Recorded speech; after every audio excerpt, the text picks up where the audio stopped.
Muchas gracias por su presencia. Muchas gracias a nuestros distinguidos disertantes.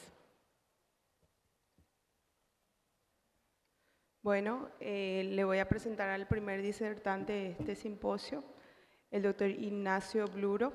Él es especialista en cardiología, coordinador de la unidad coronaria del Hospital Italiano de Buenos Aires, profesor titular de Medicina Interna de la Universidad del Hospital Italiano, secretario académico en la maestría en diabetes, aterosclerosis y factor de riesgo de la Universidad del Hospital Italiano, magíster en enfermedad vascular y pulmonar, que nos va a estar hablando del tema el rol de los biomarcadores en la evolución temprana del riesgo cardiovascular en pacientes con diabetes. Bienvenido, doctor.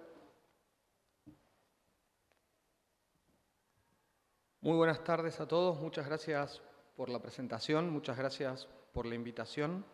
Para mí es un verdadero honor y placer estar acá con ustedes. Mi nombre es Ignacio Bluro, todo lo que dijeron creo que es cierto, y aparte de ser cardiólogo me cuesta contar historias, así que ténganlo en cuenta porque voy a tratar de contarles una historia más que darles una charla de un congreso. Estos son mis conflictos de interés y creo que todo en la vida, todo, y también la medicina, tiene que ver mucho con la imaginación. O sea, que para que nosotros podamos hacer un diagnóstico tenemos que imaginarnos las cosas, tenemos que figurárnoslas. ¿Y qué es lo que nos pasa habitualmente cuando históricamente pensamos en un paciente con diabetes? Pensamos que el impacto de la diabetes es un equivalente de enfermedad coronaria, entonces lo primero que pensamos es en enfermedad coronaria. Sin embargo, cuando vemos que la enfermedad vascular periférica tiene un impacto, es el primer diagnóstico, la primera manifestación de enfermedad cardiovascular, y la segunda es la insuficiencia cardíaca, y la tercera es la enfermedad coronaria. Me pidieron que hable de biomarcadores, entonces nosotros, cuando yo hace unos años coordinaba la guardia del hospital, uno de los problemas que tenía en mi práctica cotidiana era, venían pacientes diabéticos con factores de riesgo, con un dolor precordial que a mí me parecía que no era nada y de pronto muchos tenían troponina positiva. ¿Y qué decíamos? ¿Qué hacíamos con esa troponina positiva? Entonces lo que hicimos fue un trabajo en el cual revisamos 1580 historias clínicas de pacientes diabéticos a los cuales se les pedía por ambulatorio una hemoglobina glicosilada. Esa sangre se congelaba. A todo paciente ambulatorio que se le pedía una hemoglobina glicosilada se congelaba esa sangre y revisamos todas las historias clínicas uno por uno y nos quedamos con solamente los pacientes que no tuviesen ningún antecedente de enfermedad vascular, que no estuviesen trasplantados, que no tuviesen insuficiencia renal, que no tuviesen trasplante hepático, y nos quedamos solamente con esos pacientes y lo que vimos es que el 25% de esos pacientes tenían troponina positiva. Eran pacientes que se habían sacado de consultorio y que tenían troponina positiva.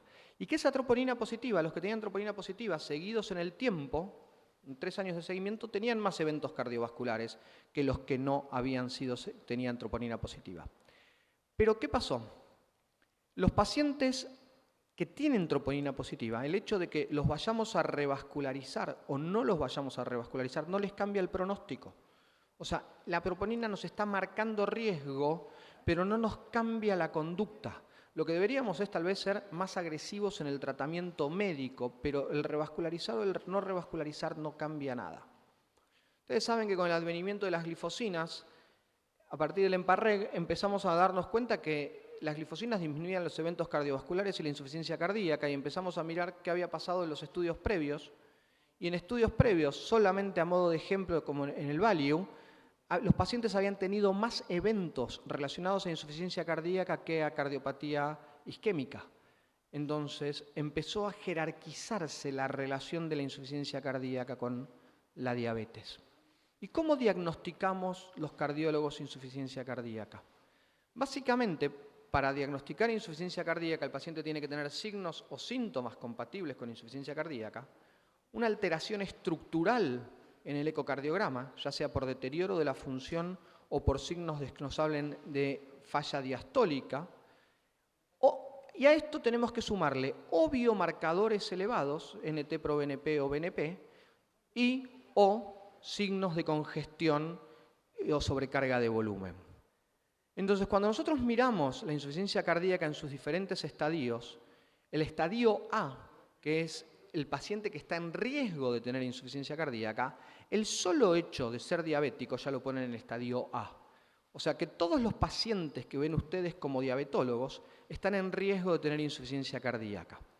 Si a esto le sumamos alteraciones estructurales en el eco, que se van a hablar después de mí en esta misma mesa en detalle, le sumamos eso o la presencia de biomarcadores elevados, esos pacientes ya están en estadio B. Y si a eso le sumamos la clínica, están en estadio C y tienen insuficiencia cardíaca en forma constituida.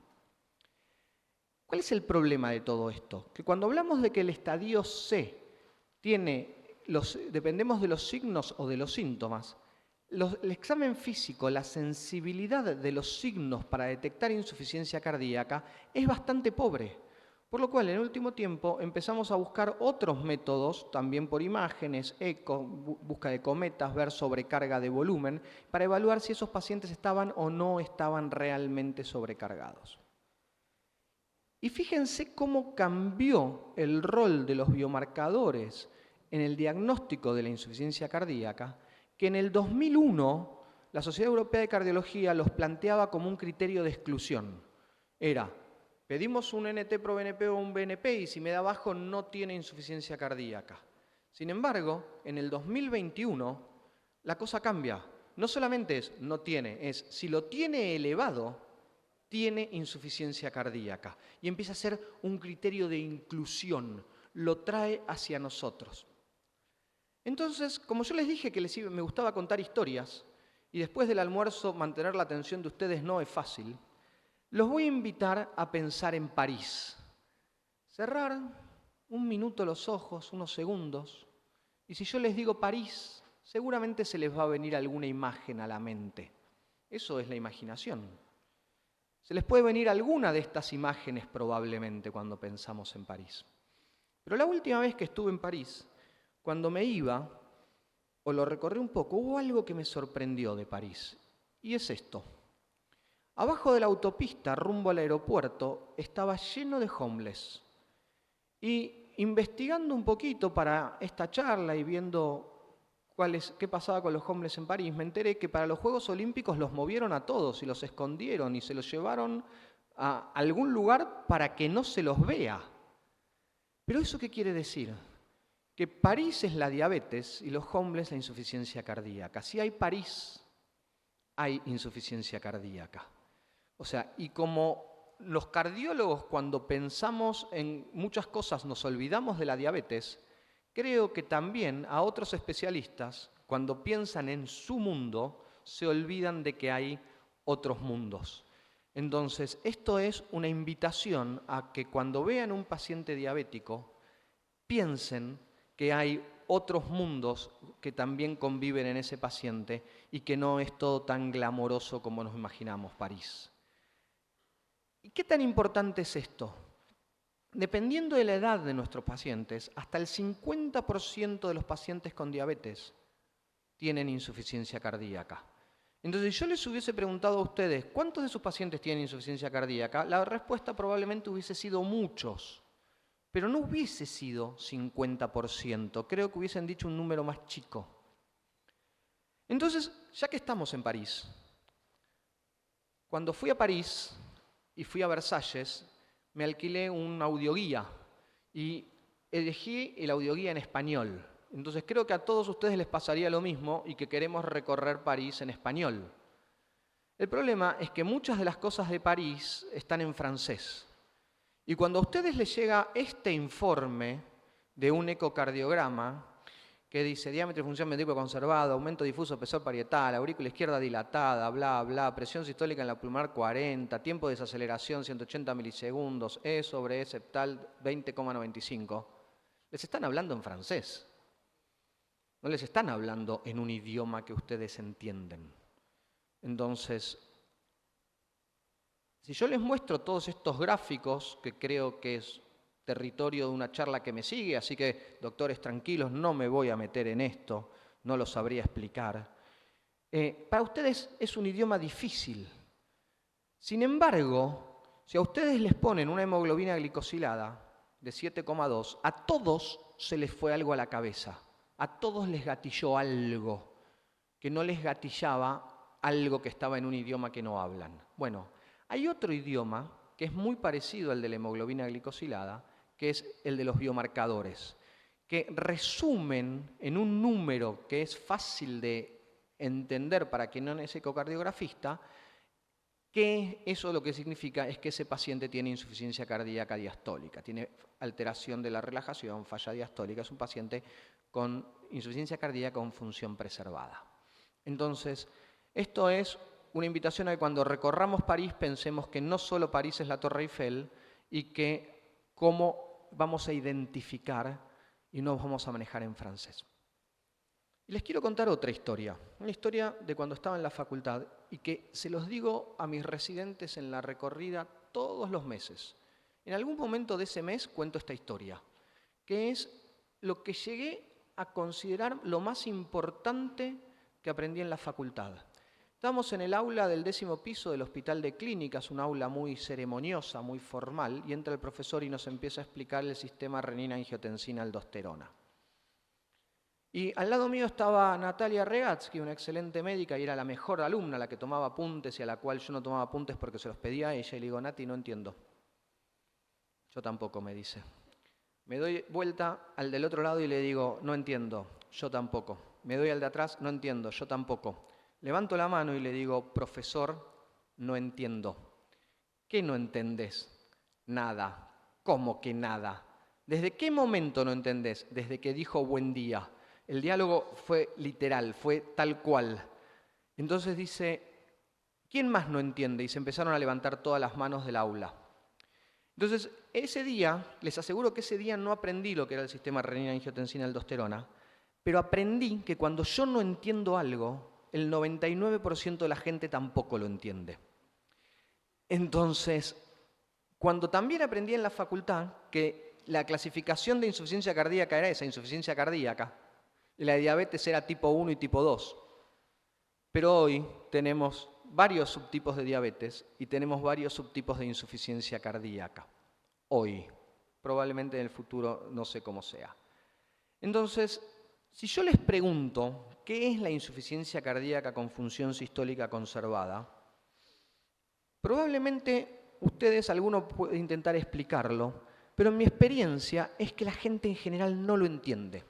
Así que yo me voy a tomar el atrevimiento de convertir una charla solemne en algo menos solemne, probablemente. Y para eso me traje un globo. Y este corazón de la izquierda que no se mueve, que no tiene función de bomba, es fácil entender que tiene insuficiencia cardíaca, pero el otro parece que se mueve lo más bien. Entonces, ¿qué es lo que le pasa a uno y a otro? Si yo quiero llenar pretendo llenar este globo de agua. Uy, hice lío. Yo pretendo llenar este globo de agua y doy vuelta. Toda el agua entra en el globo. Y si le quiero meter más agua va a entrar en este globo. ¿Por qué? Porque el globo se distiende, es distensible. Y si yo esto lo pongo en una curva presión-volumen, ¿qué quiere decir? En la curva de la izquierda, que yo sigo metiendo volumen y la presión de fin de diástole no aumenta. Yo lleno el globo y el globo se distiende en sus paredes y la presión dentro del globo no aumenta en forma significativa. Sin embargo, si yo quiero llenar esta copa, y voy a llenar esta copa,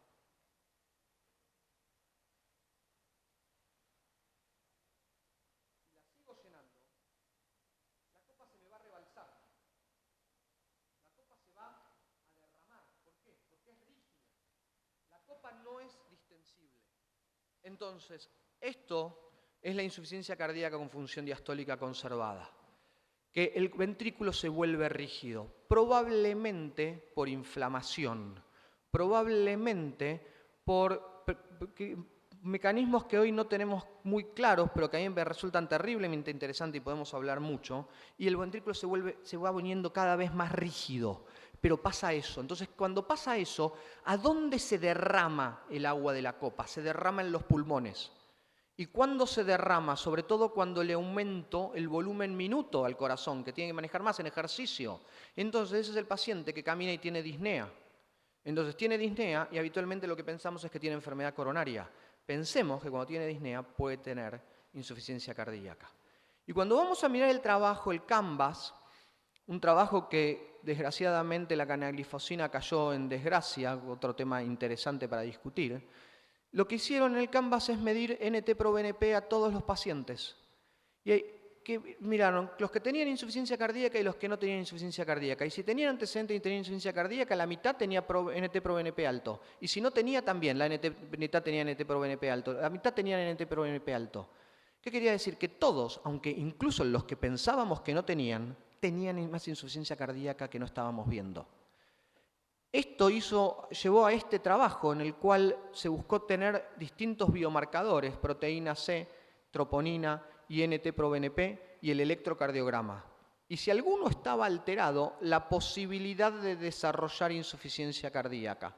Y fíjense que si teníamos 2 marcadores o 3 marcadores ya elevados, ese paciente tiene una altísima chance de desarrollar insuficiencia cardíaca. Todo esto llevó a la American Diabetes Association en el 2022, en noviembre del 2022, a sacar este statement en el cual hace la recomendación de medir al menos una vez al año NT-proBNP en todo paciente de riesgo. Y como los diabéticos tienen riesgo de insuficiencia cardíaca, es una recomendación de, como ustedes le pueden decir a los cardiólogos, muchachos, mídanle de vez en cuando la glicosilada a los pacientes diabéticos, los cardiólogos podemos decirles, una vez al año, la American Diabetes Association hace la recomendación de medir un NT-proBNP. ¿Por qué? Porque si yo diagnostico que mi paciente diabético tiene insuficiencia cardíaca, independientemente de cuál sea el fenotipo de insuficiencia cardíaca, tiene el doble de mortalidad. Y desde hace unos años aprendimos que si tiene insuficiencia cardíaca diastólica, podemos reducirle el 90%, sistólica, perdón, el 90% de la mortalidad. Este gráfico lo que dice es cómo fuimos con el tratamiento de la insuficiencia cardíaca reduciendo la mortalidad de nuestros pacientes a lo largo del tiempo. Los primeros estudios de betabloqueantes del año 85, la mortalidad del grupo placebo era 50% a 6 meses. Hoy en día manejamos pacientes con insuficiencia cardíaca todos los días y que prácticamente no les prestamos atención. Venga en 6 meses, y le decimos. Bueno, en el 85 en 6 meses estaban muertos. ¿Y qué pasó?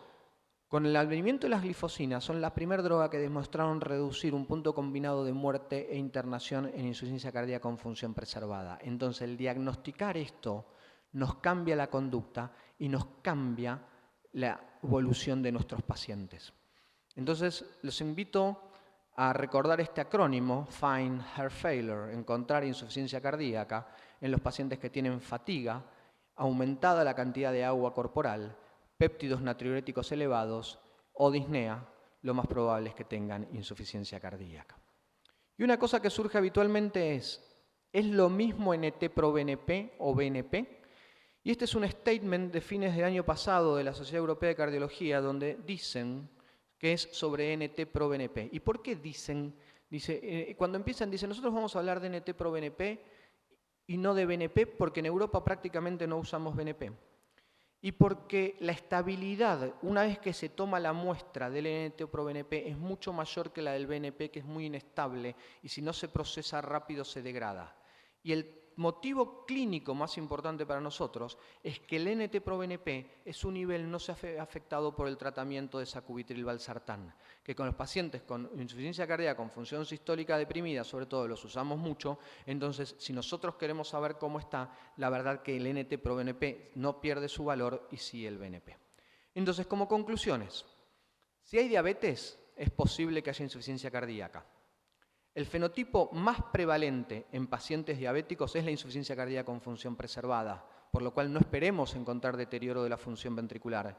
Y busquémoslos en un idioma en el que lo conozcamos, en el que se sientan cómodos. Y los invito a imaginar que la próxima vez que vean un paciente que les diga que tiene fatiga, no piensen solamente en que puede tener enfermedad coronaria, también lo que le puede estar pasando es que tenga insuficiencia cardíaca. Y esto va acompañado de un paradigma que yo creo que existe. En los años 80, la estrella de la medicina eran los cirujanos cardiovasculares. El bypass, Favaloro, los cirujanos cardiovasculares eran Dios. En los 2000 eran los hemodinamistas, grandes hemodinamistas que les fue muy bien, eran las estrellas que con un Stenning resolvían todo. En el 2024 somos los clínicos. Ese soy yo con el doctor Yunta en el consultorio de cardiometabolismo. El doctor Yunta es diabético, es diabetólogo, perdón. Espero que no sea diabético. Y hacemos un consultorio juntos donde vemos pacientes diabéticos con enfermedad cardiovascular establecida. Y creo que esto y con el tratamiento logramos cambiar el pronóstico. Y este es un cuento mío de algunas reflexiones atendiendo pacientes en la pandemia que le invito a que se los bajen de internet y lo disfruten. Muchas gracias y gracias por la invitación y perdón por el lío que hice acá.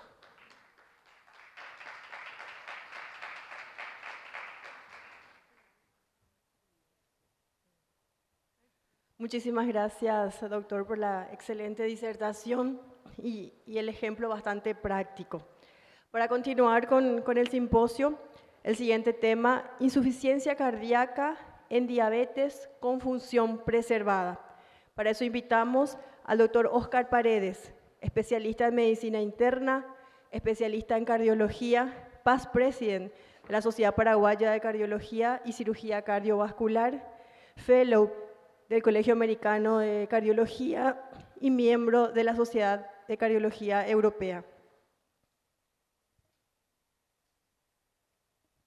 Muchas gracias, doctora, por tu presentación y también en tu nombre agradecimiento al Congreso, a todo el comité organizador por permitirme estar acá y en este simposio tan interesante que es cardiología y diabetes. Si es que puedo empezar, vamos a ver. Ok, me toca hablar a mí de la relación que tenemos de la diabetes con la insuficiencia cardíaca con fracción de eyección preservada. Me interesa un poquitito hablar un poco de temas conceptuales primeramente, ¿verdad? Seguidamente la interacción, como el doctor ya nos estaba dando un poquitito un pantallazo, que es importante entender que la diabetes y la insuficiencia cardíaca con fracción de eyección preservada coexisten y en una alta proporción que a veces no es identificada a tiempo. ¿Cuál es el enfoque del tratamiento actual? Porque realmente es un desafío terapéutico esta patología y obviamente sobre los posibles avances, que es lo que más nos interesa quizás, porque son entidades que ahora descritas, podemos decir nuevas, aunque milenariamente, como sabemos muy bien en el papiro de Evers, este documento de 20 metros de largo por 33 centímetros de alto, que es un compendio de la medicina de la antigüedad, ya que haya sido encontrado recientemente, pero con una historia de más de 1500 años de existencia, nos mostraba de que la diabetes ya era una preocupación por aquel entonces y que habían esbozos de tratamiento para lo que describían como insuficiencia cardíaca. Estos son conocimientos que hasta hoy obviamente persisten y que fueron variando con el tiempo.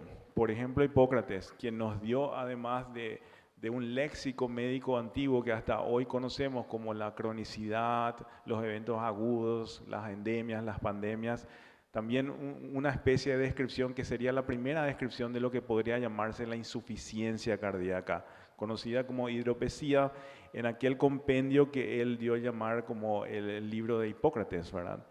Entonces, básicamente nosotros tenemos que entender que todos estos conceptos fueron modificándose un poquito en la medicina moderna, pero tienen la misma base científica de hace un tiempo.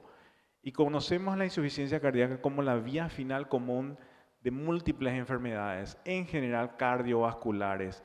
Este resumen de lo que serían los criterios de Framingham, que ya viene de los años 70, es el concepto antiguo de insuficiencia cardíaca, que con el tiempo fue la medicina moderna evaluando y dándose cuenta que no era posible realmente clasificar a todo este grupo de pacientes que tenían los síntomas o que tenían los criterios descritos allí con esta definición. Por tanto, fueron buscándose avances y lo más reciente es la definición universal de la insuficiencia cardíaca, que es un documento que fue suscrito por diversas sociedades científicas, tanto la americana, la europea, varias asiáticas, y finalmente dan por sobre todo una especie de consenso de lo que era la definición que difería bastante en las guías, tanto recientes como un poquito más antiguas de las diferentes escuelas de medicina.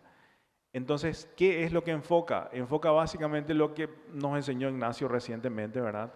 Enfoca los síntomas del paciente. Básicamente, nosotros sabemos que la insuficiencia cardíaca es la incapacidad del corazón de abastecer la economía del cuerpo, pero por sobre todo, la manifestación sintomática que sí o sí tiene que estar garantizada por un hallazgo como podría ser los biomarcadores. Así como el infarto tiene a la troponina, la insuficiencia cardíaca tiene al NT-proBNP en este caso. Y además, obviamente, otros métodos auxiliares de diagnóstico que pueden ser de imágenes que nos confirmen que ese paciente está sobrecargado, ya sea una sobrecarga pulmonar o sobrecarga sistémica. Ese es el concepto que tenemos que manejar. Y obviamente que otra vez el algoritmo de la clasificación de la insuficiencia cardíaca nos enseña que paso a paso vamos descartando y por sobre todo, a pesar de la variabilidad del interobserver que conocemos, la variabilidad de las máquinas de ecocardiografía, se basa otra vez en una subdivisión de fenotipos en los hallazgos ecocardiográficos que definen a la insuficiencia cardíaca como la que tiene función sistólica comprometida, que es la función sistólica reducida, o la que está levemente reducida, y aquellos con mayor a 50% de la efectividad de la fracción de eyección son las que tienen la fracción de eyección preservada. Entonces, en base a esto se hizo un update nuevamente tanto para el Colegio Americano de Cardiología como para el Colegio Europeo de Cardiología, donde vemos el concepto claro de la insuficiencia cardíaca con fracción de eyección preservada. Esto obviamente tiene un intrincado bastante complejo, pero se sabe que básicamente son 3 los factores prevalentes más importantes que fenotípicamente aún no han sido clasificados, pero sabemos que la coexistencia de diabetes, por un lado, hipertensión, por otro lado, y obesidad, por otro lado, son los factores que inciden en lo que pudiéramos llamar el desarrollo y aparición de la fracción de eyección preservada e insuficiencia cardíaca. Entonces, básicamente esa relación es importante. Es importante también destacar que la edad, el envejecimiento celular es algo indiscutible e inevitable en el ser humano. Y otra cosa es algunas que otras patologías que a veces pueden ser también vistas desde el punto de vista clínico, pero no son a veces subdiagnosticadas desde el punto de vista del impacto cardiovascular que puedan llegar a tener. Para repetir un poquitito lo que el doctor dijo y mostró gráficamente con el ejemplo del globo, yo les quiero recordar que tenemos 2 fases, la sistólica y diastólica. Obviamente cuando hablamos de la función deprimida estamos hablando de la capacidad contráctil, que es la sístole, o la capacidad contráctil muscular cardiovascular. Pero todo lo demás que afecta el llenado ventricular, que quiere decir tanto la precarga, que es el volumen interno que puede recibir ese ventrículo, la poscarga, que es el volumen contra el cual va a bombear o la resistencia contra la cual va a bombear, son los factores que inciden en el desarrollo de la insuficiencia cardíaca con fracción de eyección preservada. Esta es la fórmula de gasto cardíaco. Y habíamos dicho recientemente que el paciente que tiene la incapacidad de mantener un gasto cardíaco es aquel que vamos a definir como insuficiencia cardíaca. Todo esto hace que haya una activación neurohormonal. Los vasoreceptores sensan la caída del gasto cardíaco y obviamente hay una cascada de activación neurohormonal que trata por sobre todo de mantener el gasto cardíaco, que es algo fisiológico, pero sin embargo en el tiempo se vuelve deletérea y obviamente eso va generando una mayor rigidez ventricular. Hay una apoptosis celular, ahí entran también factores inflamatorios que no están todavía bien esclarecidos y por sobre todo la coexistencia de las comorbilidades que había dicho también influyen para aumentar lo que diríamos la resistencia a la entrada de sangre y obviamente la incapacidad posterior de mantener el gasto cardíaco de este ventrículo. Una vez que tenemos reducido esa capacidad, vemos cómo se va congestionando la parte vascular pulmonar y obviamente entra a ver acá en juego lo que es el edema pulmonar y posteriormente la falla cardíaca, que sería más global. Se han hecho scores como para predecir esto y fíjense 2 cosas importantes en este gráfico. Uno es los dos criterios ecocardiográficos que podemos definir como la hipertensión pulmonar y las presiones de llenado. El doctor les mostró la importancia, ¿verdad? Entonces estamos hablando de la importancia de un estudio auxiliar que tiene que estar bien realizado por los cardiólogos de confianza de ustedes, ¿verdad? Y otro es que tenemos que pensar en pacientes que tienen un índice de masa corporal muy aumentado o que son hipertensos crónicos y que puedan tener otras comorbilidades como arritmias auriculares. Y bueno, creo que esto es algo bastante sencillo de entender, la relación causal que la obesidad e insuficiencia cardíaca tiene. La obesidad hoy en día es una pandemia y es realmente un problema de salud pública a nivel mundial, ¿verdad? Y obviamente esa sobrecarga de volumen contra la cual el corazón tiene que bombear es uno de los condicionantes que van en el tiempo desarrollando lo que le llamamos insuficiencia cardíaca. Y acá vemos un poquitito lo que decía el doctor. Acuérdense, en el mundo global, hoy en día la insuficiencia cardíaca con fracción de eyección preservada cuenta como más del 60% de los casos de insuficiencia cardíaca. Estamos hablando de más de la mitad.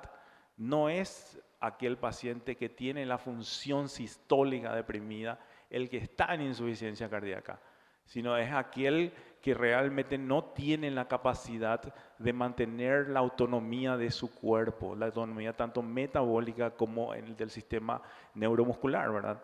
Entonces, básicamente, entre esos factores que inciden en ese desarrollo, tenemos que entender que los diabéticos alteran rápidamente la microvasculatura. Los diabéticos activan los sistemas inflamatorios, las interleuquinas, los factores de necrosis tumoral, están más elevados en ellos y sobre todo generan mayor velocidad de apoptosis de células, mayor acortamiento de los telómeros de los miocitos y con eso llevan más rápidamente a la insuficiencia cardíaca, aunque no se ha visto desde el punto de vista de la pérdida de la función contráctil. Esto es importante entender porque así es como nosotros después veremos cómo el tratamiento, fantásticamente algunas drogas que los endocrinólogos trajeron al mundo son útiles para la cardiología. En este algoritmo de tratamiento vemos básicamente de que se intentó hacer una analogía con la insuficiencia cardíaca con fracción de eyección reducida para intentar encarar el tratamiento de la insuficiencia cardíaca con fracción de eyección preservada. Tal es así que la efectividad de los diuréticos va a estar dado obviamente por el tema de que descongestionan al paciente y sintomáticamente resulta en un paciente que se siente mejor. Sin embargo, ninguna de estas drogas que están escritas acá, con clase de nivel de evidencia 1 en verde, 2A en amarillo y 2B en naranjado, en realidad habían sido estudiadas hasta hace poco como para tener un impacto a nivel realmente de los eventos cardiovasculares adversos mayores, hasta que nace un estudio científico con la empaglifosina y es el primero de ellos. Antes de eso, fíjense ustedes que hubieron varios intentos con drogas que son relacionadas al tratamiento de la diabetes.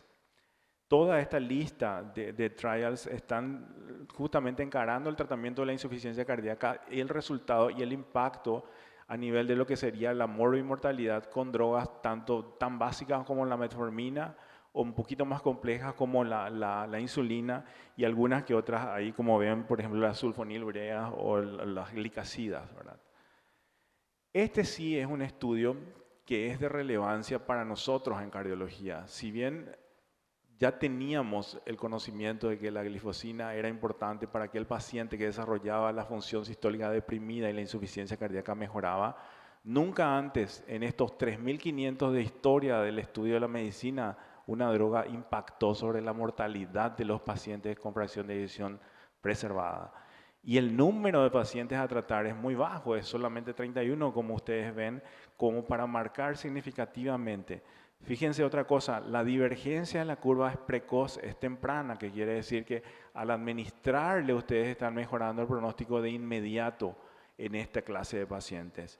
Y obviamente que acá teníamos que ver también un poquitito más si esto era un efecto de clase o no, ¿verdad? La base del tratamiento es siempre intentar corregir los factores de riesgo y es algo que Emperor Preserve también nos muestra, que a esos pacientes tenemos que intentar de educarle en lo que sería la vida sana, vida saludable y tratar de corregir los otros factores como podrían ser el sedentarismo, el sobrepeso, ¿verdad? Cuando se hace un análisis por subgrupos, se ve claramente de que los pacientes diabéticos indistintamente reaccionan de la misma manera a los no diabéticos, y eso es algo muy importante ya destacar, ¿verdad? Para ver si esto realmente es un efecto de clase o no, se diseñó un estudio más grande con la dapaglifosina, con más de 6.000 pacientes. Este estudio nos mostró también que la dapaglifosina versus el placebo pudo demostrar su utilidad en reducir los eventos adversos cardiovasculares mayores significativamente, ¿verdad? El objetivo primario fue combinado de muerte cardiovascular o descompensación de insuficiencia cardíaca, que quiere decir que manejaba también el criterio de nuevas hospitalizaciones, una cosa que es muy frecuente en este tipo de pacientes, que por lo general se internan entre 1 a 1.5 veces al año. Una cosa muy importante acá que podemos destacar es que este estudio tuvo la mitad de su población en pacientes diabéticos, ¿verdad?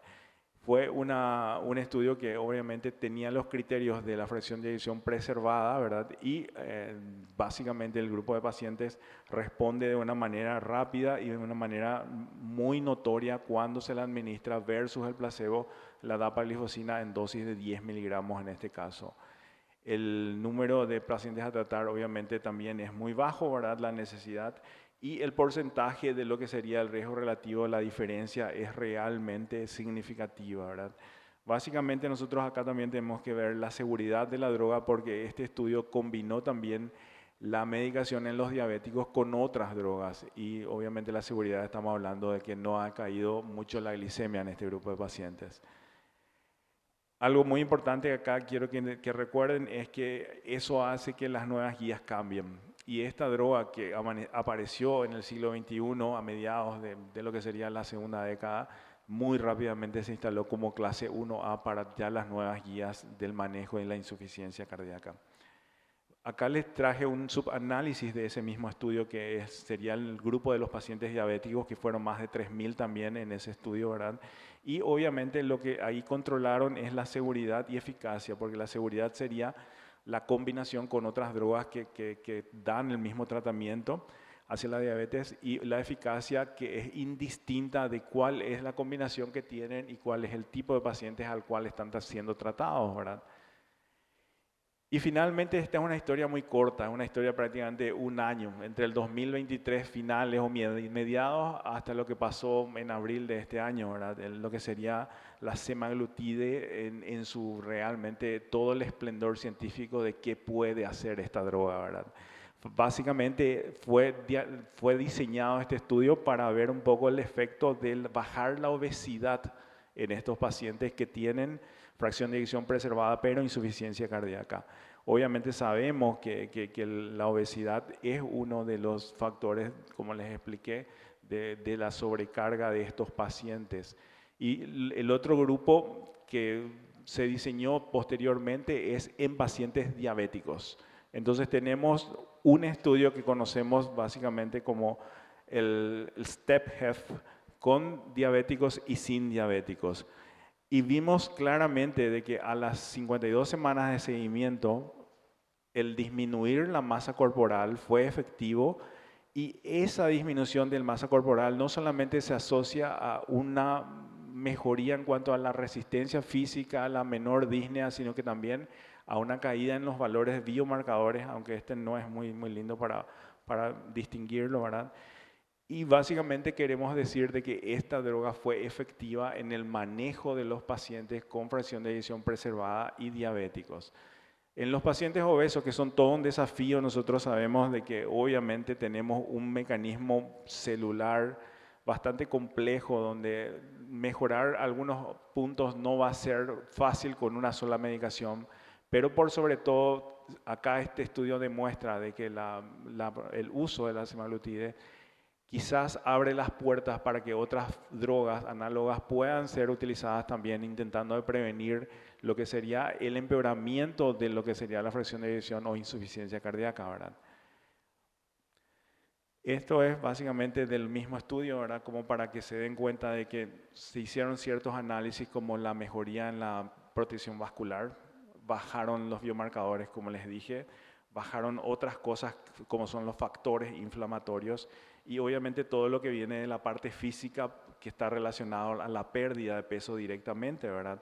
Que eso hace también una mejoría en lo que sería el pronóstico cardiovascular global. Y para ir terminando ya, básicamente quiero decirles de que esto es una historia que recién empieza, porque la realidad es que no teníamos y hasta ahora tenemos muy pocas herramientas en el tratamiento eficaz del control de estos pacientes.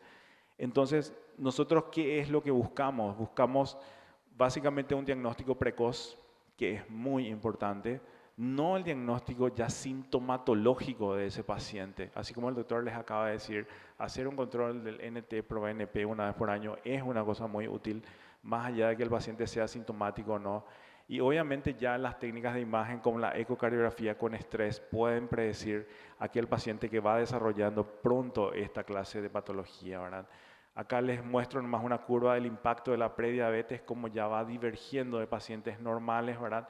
Y les muestro básicamente que existen análisis desde el punto de vista hemodinámico que nos muestran en un grupo o otro grupo de pacientes que son distintos los comportamientos. Esto es otra vez hacer fenotipos dentro de la misma clasificación y la utilidad de la ecocardiografía. Un ecocardiograma tiene que ser bien realizado por su cardiólogo de confianza y por sobre todo darle los datos precisos para que ustedes no cometan un error diagnóstico y poder diagnosticar a tiempo esta patología.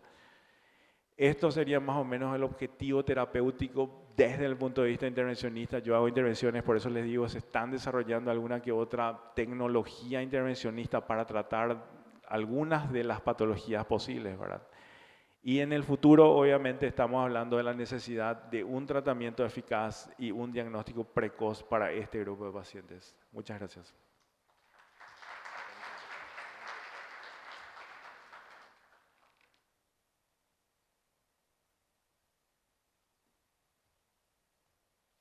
Muchísimas gracias, doctor Paredes.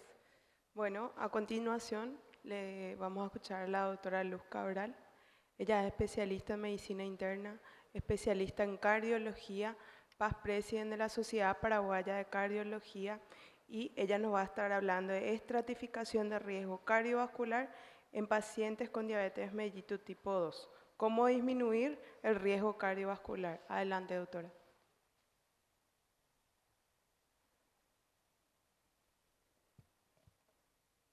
Muchísimas gracias por la presentación, doctora. Agradezco al comité organizador por invitarme a participar de este gran evento.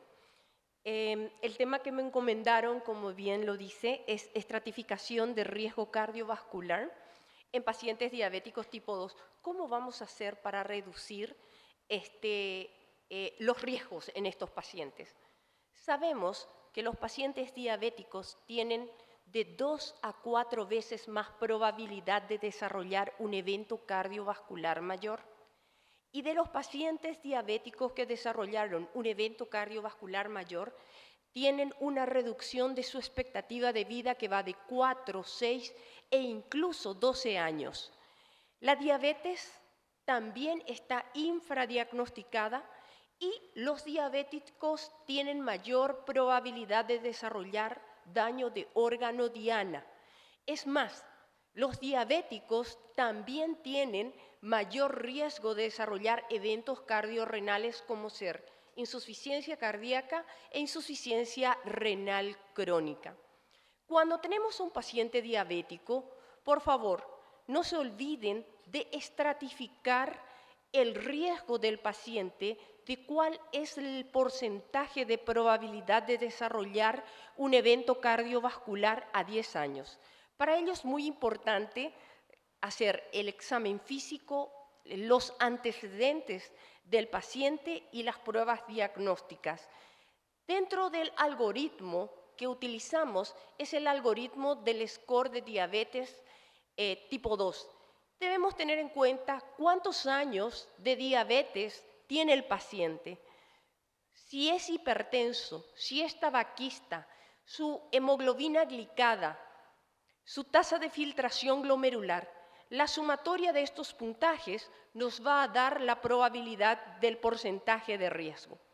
También es muy importante ver si tiene antecedentes de enfermedad aterosclerótica, si tiene claudicación intermitente, si ya tuvo un síndrome coronario agudo o un accidente cerebrovascular, o si tiene daño a órgano diana.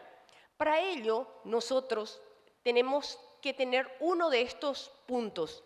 Hablamos de que tiene órgano de daño diana cuando tiene una tasa de filtración glomerular menos de 45 mililitros por metro de cuadrado de superficie corporal, independientemente de la albuminuria, o una tasa de filtración glomerular entre 45 y 59 con microalbuminuria, o si tiene proteinuria con un índice, con un cociente de albúmina creatinina mayor de 300, o si tiene la presencia de microangiopatía. 3 microangiopatías. Por ejemplo, el paciente tiene microalbuminuria, tiene neuropatía diabética o ya tiene retinopatía, ya tiene un daño a órgano diana. Entonces, si el paciente diabético tiene enfermedad aterosclerótica o daño a órgano diana, entonces ya es un paciente de muy alto riesgo. En caso contrario, utilicemos el algoritmo para calcular si tiene daño a órgano diana. Si es que tiene un índice mayor de 20, entonces estamos con un paciente de muy alto riesgo. Si tiene de 10 a 20, estamos con un paciente con alto riesgo. Si de 5 a 10% de probabilidad, estamos con un riesgo moderado y menos del 5% es de riesgo bajo. Entonces, ¿cómo hago para disminuir el riesgo cardiovascular en este paciente? En primer lugar, cambio de estilo de vida. A veces olvidamos que cambiar el estilo de vida es demasiado importante, porque se vio que asesorarle al paciente sobre una dieta, un ejercicio físico, estos pacientes reducen prácticamente hasta un 8% del peso corporal. Y al reducir el peso corporal, también mejora la presión arterial y la hemoglobina glicada. Se vio que en estos pacientes que se les hizo un cambio de estilo de vida, pero bien llevado durante 10 años, se enlenteció las microangiopatías y las complicaciones debidas a la del diabético. La dieta mediterránea alta en fibras, frutas, verduras, baja en carnes rojas, aceite de oliva. Esa es la indicación, en primer lugar, 1, nivel de evidencia A. Aumento de la actividad física. Recuerden, nosotros, el número 1 de nuestra indicación debe ser dieta. Número 2, actividad física. Se vio que la pérdida de peso lleva a una mejoría en el control metabólico del paciente.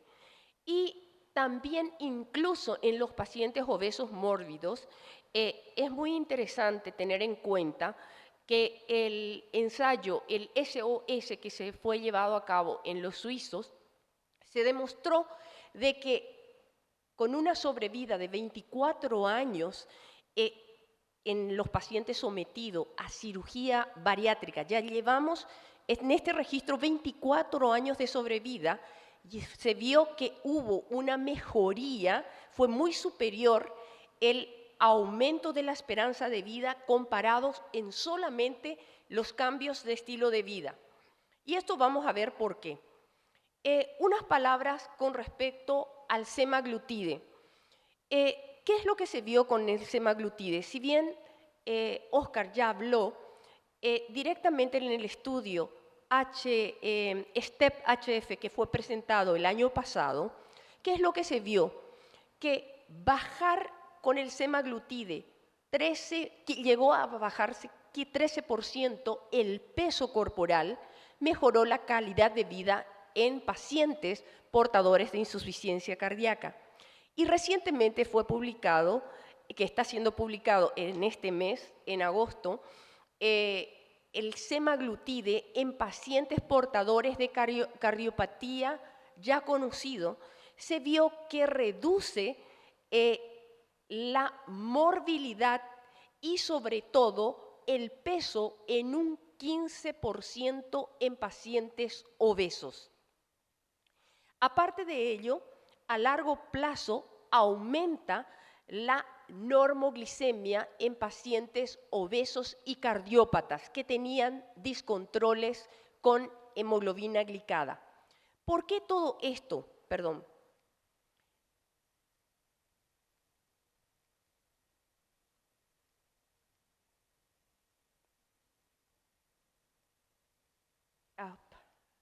Disculpen. Para retroceder, no.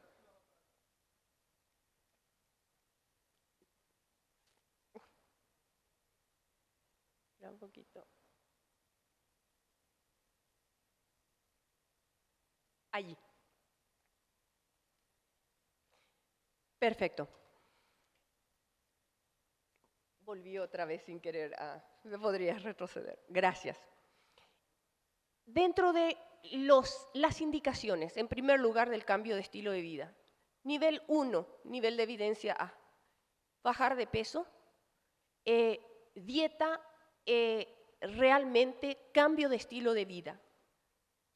2A, indicar medicaciones antihiperglucemiantes para bajar de peso en los pacientes obesos, en este caso como ser los antagonistas de los receptores del GLP-1.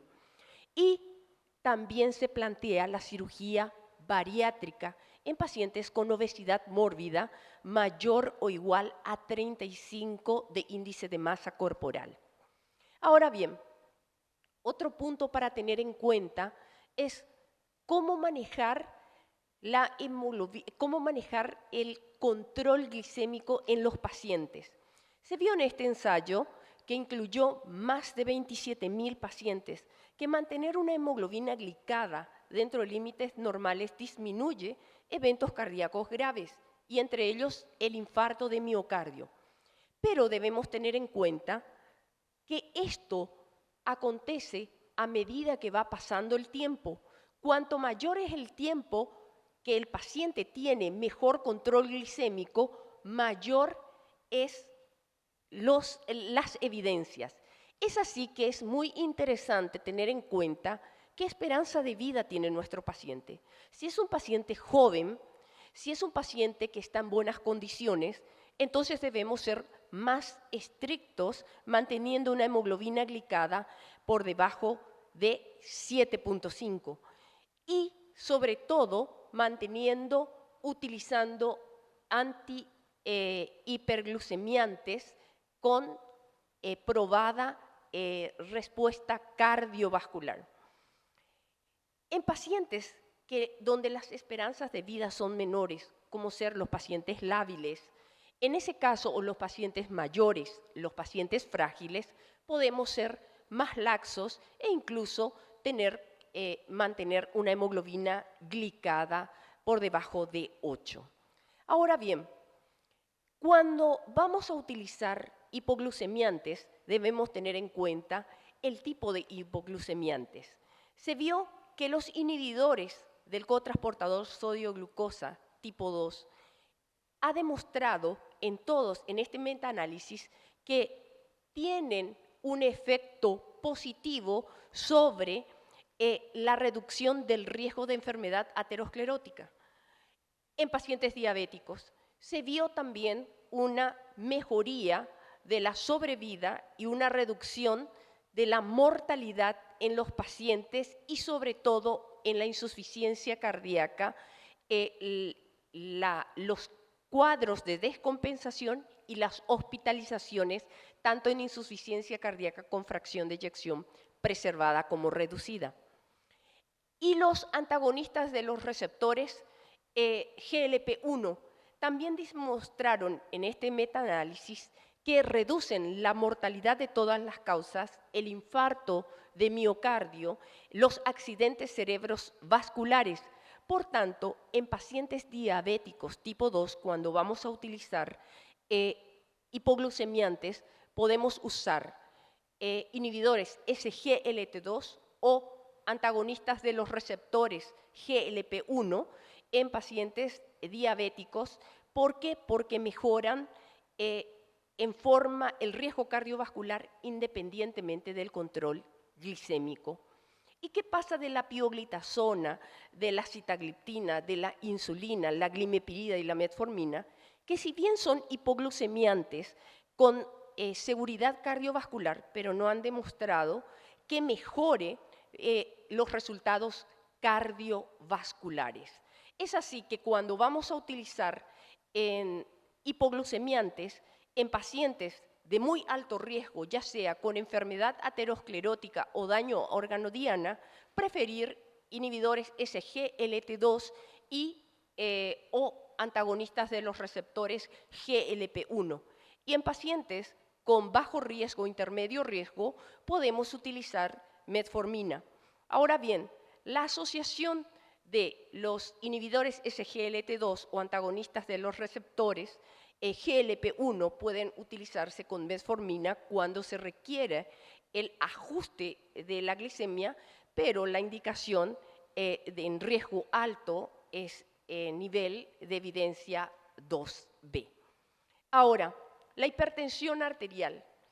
Este es un registro en donde se demostró que entre un 80% de los pacientes diabéticos de reciente conocimiento o ya conocidos tenían antecedentes de hipertensión arterial o pacientes con antecedentes que debutaron con antecedentes con enfermedad coronaria ya eran o diabéticos o no se conocían diabéticos, pero también eran hipertensos.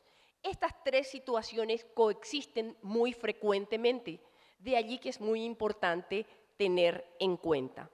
¿Cuál debe ser nuestro objetivo del tratamiento de la presión arterial?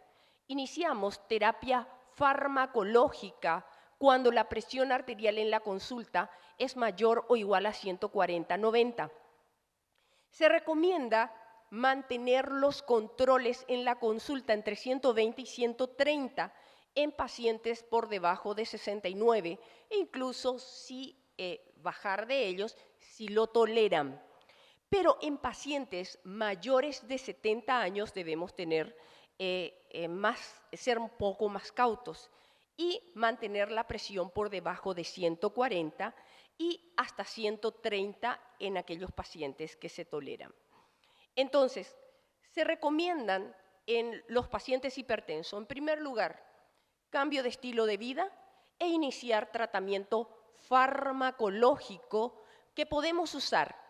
Inicialmente pueden ser del sistema renina-angiotensina, los IECA-OARA2, pueden asociarse con calcio antagonistas, diuréticos tiacídicos o tiacidas light. Idealmente utilizar de entrada 2 fármacos. Ahora bien, manejos lipídicos en el paciente diabético. En pacientes diabéticos de muy alto riesgo debemos tener nuestro objetivo del LDL colesterol debe ser por debajo de 55. Si el paciente tiene riesgo alto, por debajo de 70. Y si es de riesgo intermedio, alrededor de 100. ¿Qué dicen las guías? En primer lugar, como tratamiento, utilizar asociada a una estatina. Si no conseguimos el objetivo que nos hemos propuesto, entonces iniciar asociado un inhibidor PCSK9 o un inhibidor de la formación del PCSK9 o podríamos asociar un ezetimibe. Recientemente estamos teniendo en Paraguay el inclisiran. El inclisiran es un inhibidor de la síntesis del PCSK9 que lleva a una reducción del LDL colesterol a menos 57%. Este es un estudio que fue presentado en el American College en pacientes que tuvieron síndrome coronario agudo o un evento cardiovascular mayor y se les hizo la comparación. A un grupo le llevaban en tratamiento estándar con estatinas de alta intensidad, incluso utilizaron anticuerpos monoclonales o ácido bempedoico, y al otro grupo directamente se le asoció a las estatinas el inclisiran. ¿Qué es lo que se vio? Una reducción en forma muy importante del LDL colesterol en un 57% prácticamente desde el inicio. Es más, en el grupo que recibía estatinas también hubo una discontinuación de las estatinas. Mensajes para llevar. No olvidar que debemos hacer una terapia centrada en el paciente. Idealmente, mantener un equipo multidisciplinario,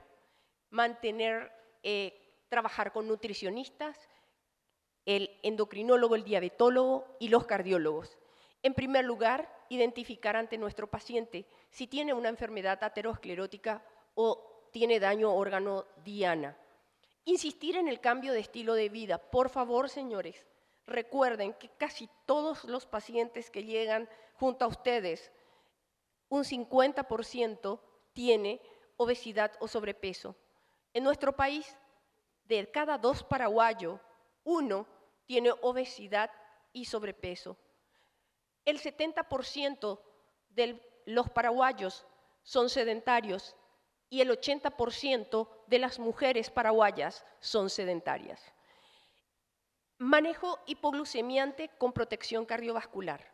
Recuerden, manejo de la hipertensión con objetivos claros y manejo de los lípidos consiguiendo los objetivos de tratamiento. Usar estatinas y si no conseguimos, la opción es adicionar un inhibidor PCSK9. Muchas gracias.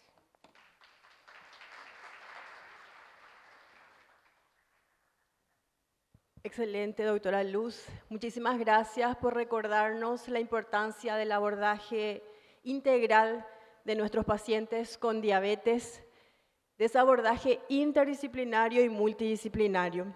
Excelente, doctora. Y para continuar con nuestro simposio, me siento honrada de presentar a esta colega, que es una maestra y un ícono para nosotros los que somos médicos de familia antes que ser diabetólogos. La doctora Diana Yuruam, especialista en medicina familiar, docente de grado y posgrado de la Universidad Católica Nuestra Señora de la Asunción, coordinadora académica de posgrado de la Facultad de Ciencias de la Salud de la Universidad Católica Nuestra Señora de la Asunción, magíster en gerencia y administración hospitalaria. Nos va a hablar del tema aterosclerosis subclínica en prediabetes y obesidad. Bienvenida, doctora.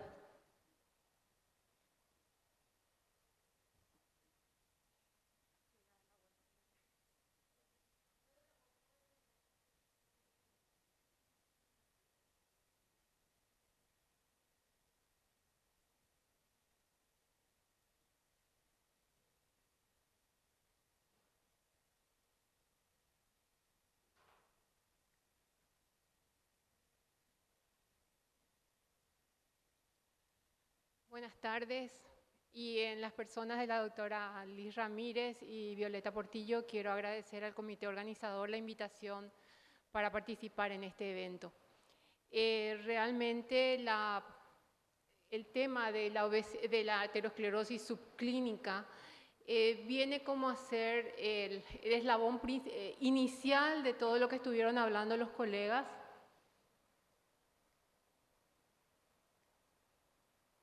¿Está mi presentación? No es. Bueno, realmente estamos hablando de la obesidad y la diabetes como una base de las enfermedades cardiovasculares, son las más frecuentes en aparición y la causa principal de muerte, como ya fue mencionado. Ahora, nosotros estamos esperando llegar al techo, mirando al techo, pero no estamos mirando a la base de lo que es la enfermedad cardiovascular en sí. ¿Dónde nosotros tenemos que mirar? Cuando ya está presente la aterosclerosis, tenemos que mirar cuando ya está instalada la lesión cardiovascular que nos hablaron, o tenemos que verla antes. La situación de hablar de una aterosclerosis subclínica es precisamente hablar antes de que aparezca la lesión, y eso es a lo que tenemos que enfocarnos. Casualmente, cuando nosotros estamos mirando, estuve mirando la literatura acerca de la aterosclerosis subclínica, mucha se refería a niños y adolescentes, que era la población donde realmente tenemos que empezar a trabajar con con la presencia de lo que serán en los adultos las enfermedades cardiovasculares. Varios estudios como el InterHeart o mismo el UKPDS hablan desde el principio de la prevención, de la importancia de la prevención primaria en enfermedades cardiovasculares. Las cifras que pueden parecer viejas, porque el UKPDS o el Framingham son estudios un poco, podemos decir, antiguos, pero la situación es que esos números siguen refiriéndose o siguen relacionándose a la actualidad. No pierden lamentablemente vigencia. El aumento del sedentarismo, el aumento de la expectativa de vida, el aumento de la dieta que es hipercalórica con relación a la quema, digamos, vienen a favorecer la instalación de los estados de diabetes y de obesidad, y con ello el aumento de los factores de riesgo cardiovascular. Me van a disculpar, pero voy a hacer toda a capela, parece. Varios factores que nosotros podemos estar viendo son, hay estudios que hablan, por ejemplo, de la esperanza, de la perspectiva de una vida saludable que se hace en estudios, en modelos. Y eso predice que incluso dentro de un estado de normalidad del índice de masa corporal, aumenta el riesgo cuando aumentan los kilos de peso. De ahí que lo que mencionaba la doctora Cabral, que la importancia de mantener un peso saludable, no estamos hablando solamente de mantenernos debajo de un índice de masa corporal de 22, sino que estamos hablando de mantener el menor peso saludable posible. Por debajo de lo que se considera saludable también es un factor de riesgo. También estamos hablando, leyendo, cuando hablamos de aterosclerosis subclínica, de lo que es la paradoja de la obesidad, donde hay personas que en algún momento se hablaba de que eran como obesos metabólicamente sanos, pero realmente eso va perdiendo vigencia actualmente, ya está desechado, porque persiste el daño, existe un daño a pesar de que de que el peso, de que estén los valores del laboratorio aparentemente perfectos. Menos mal que tengo una guía. Hay una circunstancia importante para la aterosclerosis subclínica, que es el concepto del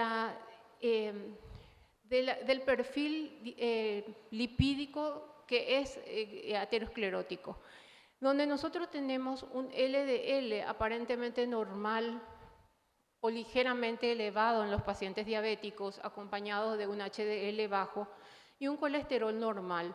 Son perfiles aparentemente no muy llamativos, pero que realmente ya fisiopatológicamente tienen una importancia, debido a que el LDL, por más de que se mantenga en cifras aparentemente normales o ligeramente elevadas, tienen una modificación donde esas moléculas son más pequeñas y son más densas, y al ser así tienen una mayor afinidad a la agregación y tienen un mayor tiempo de circulación en sangre, lo que hace que tengan más tiempo de posibilidades de adherirse y de producir trombos.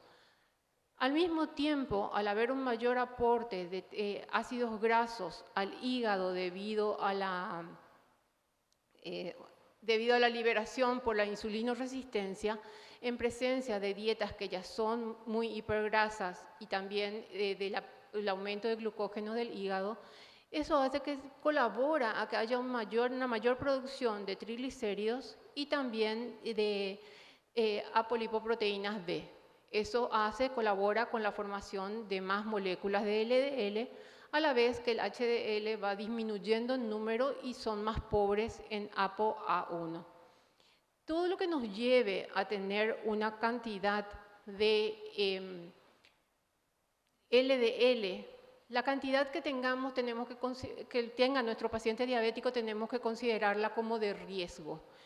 La cantidad de LDL que tenga el paciente son moléculas pequeñas, muy adhesivas, y eso ocasiona el inicio de la aterosclerosis, por más que nosotros tengamos un paciente que aparentemente está con 110 de LDL, su HDL está ahí en el límite 40-45, es un paciente que ya está teniendo lesiones ateroscleróticas, y es ahí donde tenemos que empezar a trabajar como para darles menos intensidad de trabajo a nuestros colegas cardiólogos.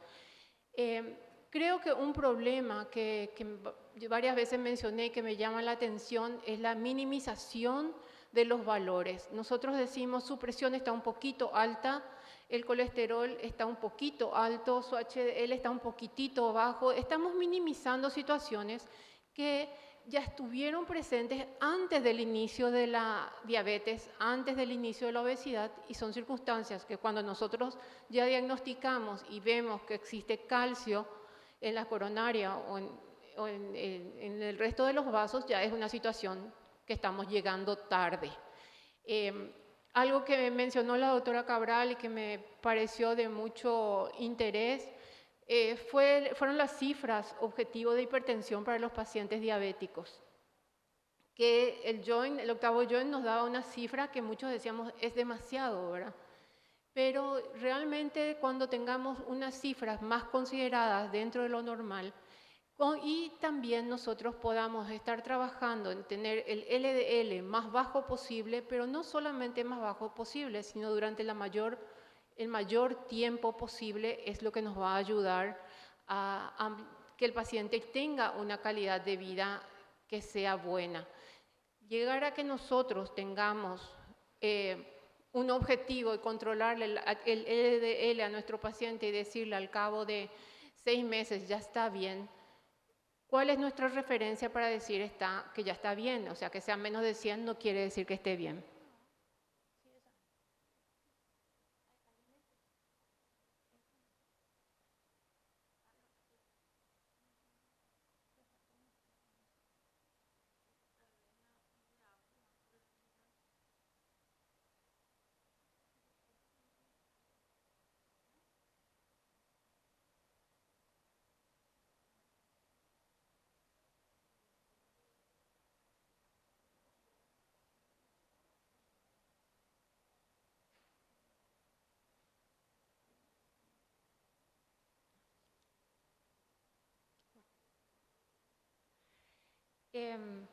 Otra situación que tener en cuenta es el tema de la obesidad y los factores que vienen asociados a la obesidad, como ser la lesión endotelial referida por toda la inflamación que genera el tejido adiposo.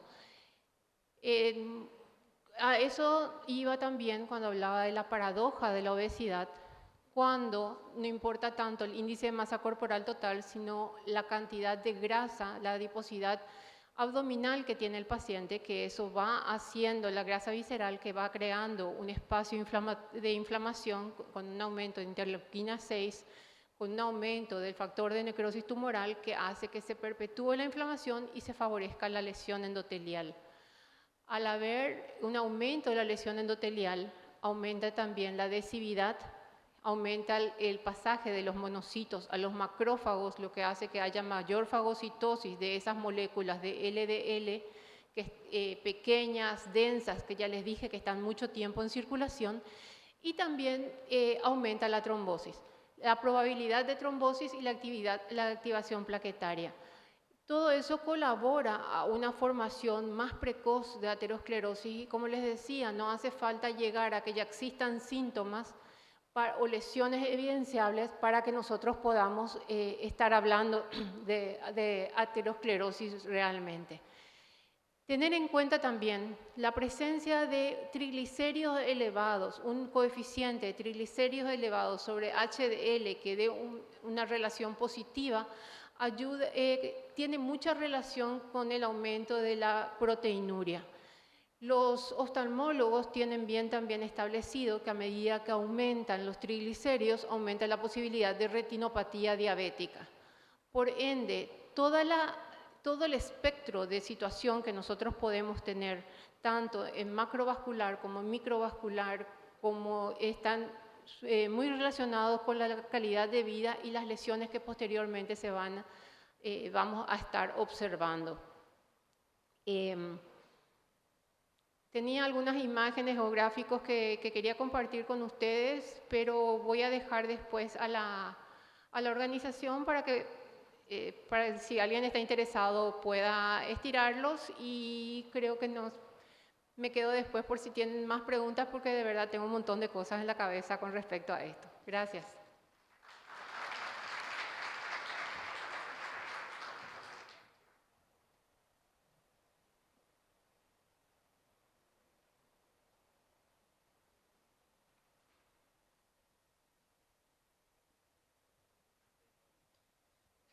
Bueno, mil disculpas, doctora Diana, ¿verdad? A veces tenemos estos imprevistos. Bueno, a continuación le vamos a escuchar al doctor Raúl Ortiz. El doctor Raúl Ortiz es jefe de cardiología diagnóstica no invasiva del Hospital de Clínicas, la UNA, presidente de la Sociedad Paraguaya de Cardiología y Cirugía Vascular y fellow del CICIAC. Muchísimas gracias, doctor, por aceptar nuestra invitación y bueno, te escuchamos.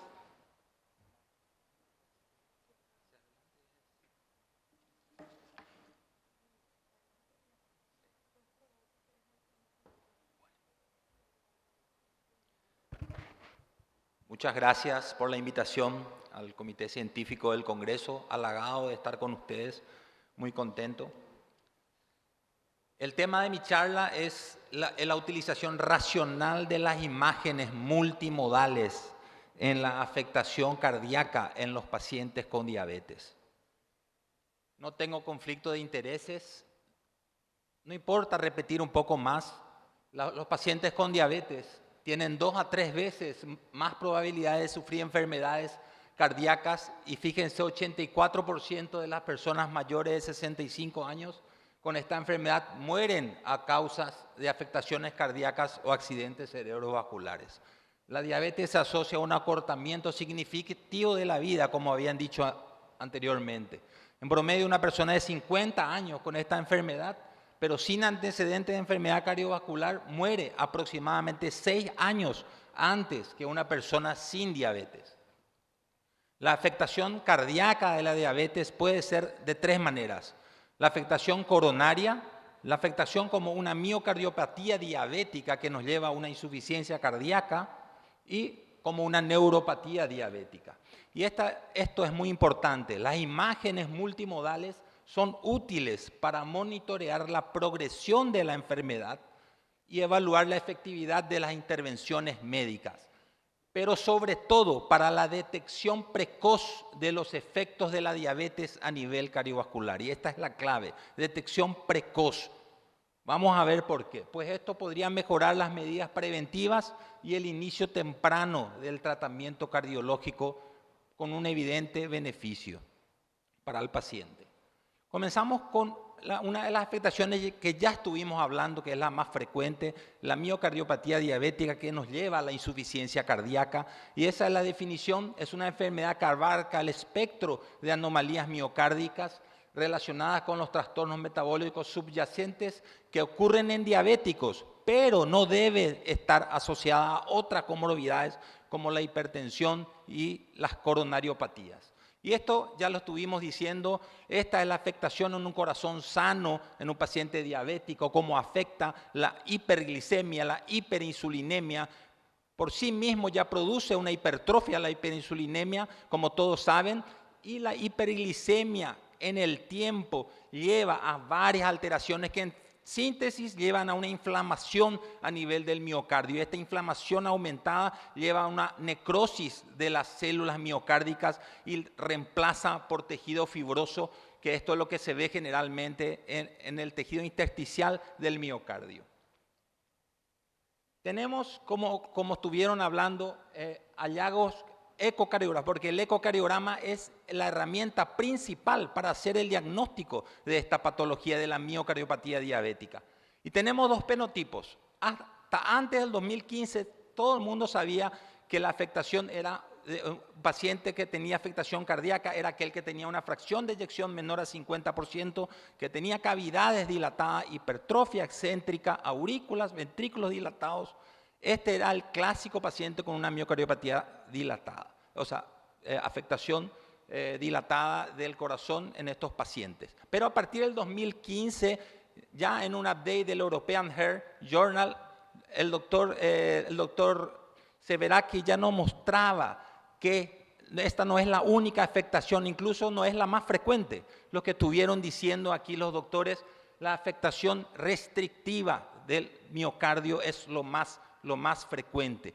El paciente viene con un corazón hipertrófico, con buena fracción de eyección, 50% o más, tiene aurículas izquierdas dilatadas y lo más importante, disfunción diastólica con presiones de llenado aumentadas.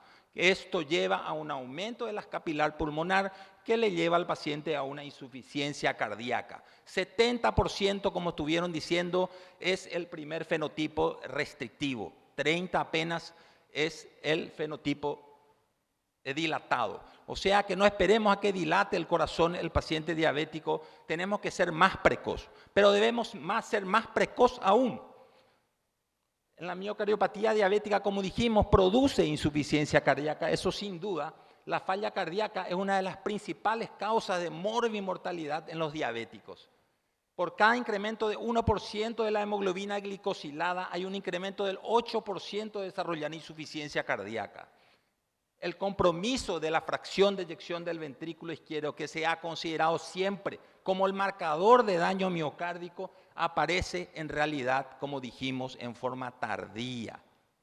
La detección temprana de la disfunción miocárdica es muy importante para prevenir la aparición de complicaciones. Ya, ¿cómo sabemos diferenciar estos dos fenotipos? La fracción de eyección es lo que más utilizamos. Desde 1960, que el doctor Stuart Walter describió lo que es la fracción de eyección, venimos utilizando la fracción de eyección como un parámetro de función sistólica, a pesar de que esto no es cierto. Un paciente que tenga fracción de eyección normal no significa que tenga una función sistólica preservada. Esto vamos a ver por qué. Pero en síntesis, la fracción de eyección se ha convertido en la métrica más importante para evaluar la función cardíaca. En la toma de decisiones clínicas y de tratamiento depende en gran medida de esta fracción de eyección. La fracción es fundamental para el diagnóstico de insuficiencia cardíaca y distinguir entre fracción preservada y reducida, y es un predictor sin duda de riesgo cardiovascular. ¿Y cómo lo medimos en el laboratorio de ecocardiograma? Lo podemos medir la forma clásica de Simpson, ya no se mide en modo M, no es la forma adecuada. Debemos medirlo en modo Simpson. Los aparatos hoy en día, los equipos de hoy en día tienen la fracción de eyección automática, en que inclusive tiene menos variación intra e interobservador, es lo que hacemos diariamente, o inclusive lo hacemos en forma de 3D, que es el gold estándar. Luego de la resonancia magnética cardíaca, la ecocardiografía 3D es realmente la que más se acerca a una fracción de eyección más real.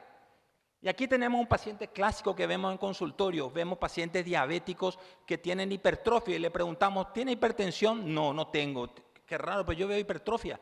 ¿Pero tiene alguna otra patología? No, nada, solamente es diabético. Y viene a nuestro consultorio así, hipertrófico, aurículas dilatadas. Estos pacientes, el clásico fenotipo restrictivo.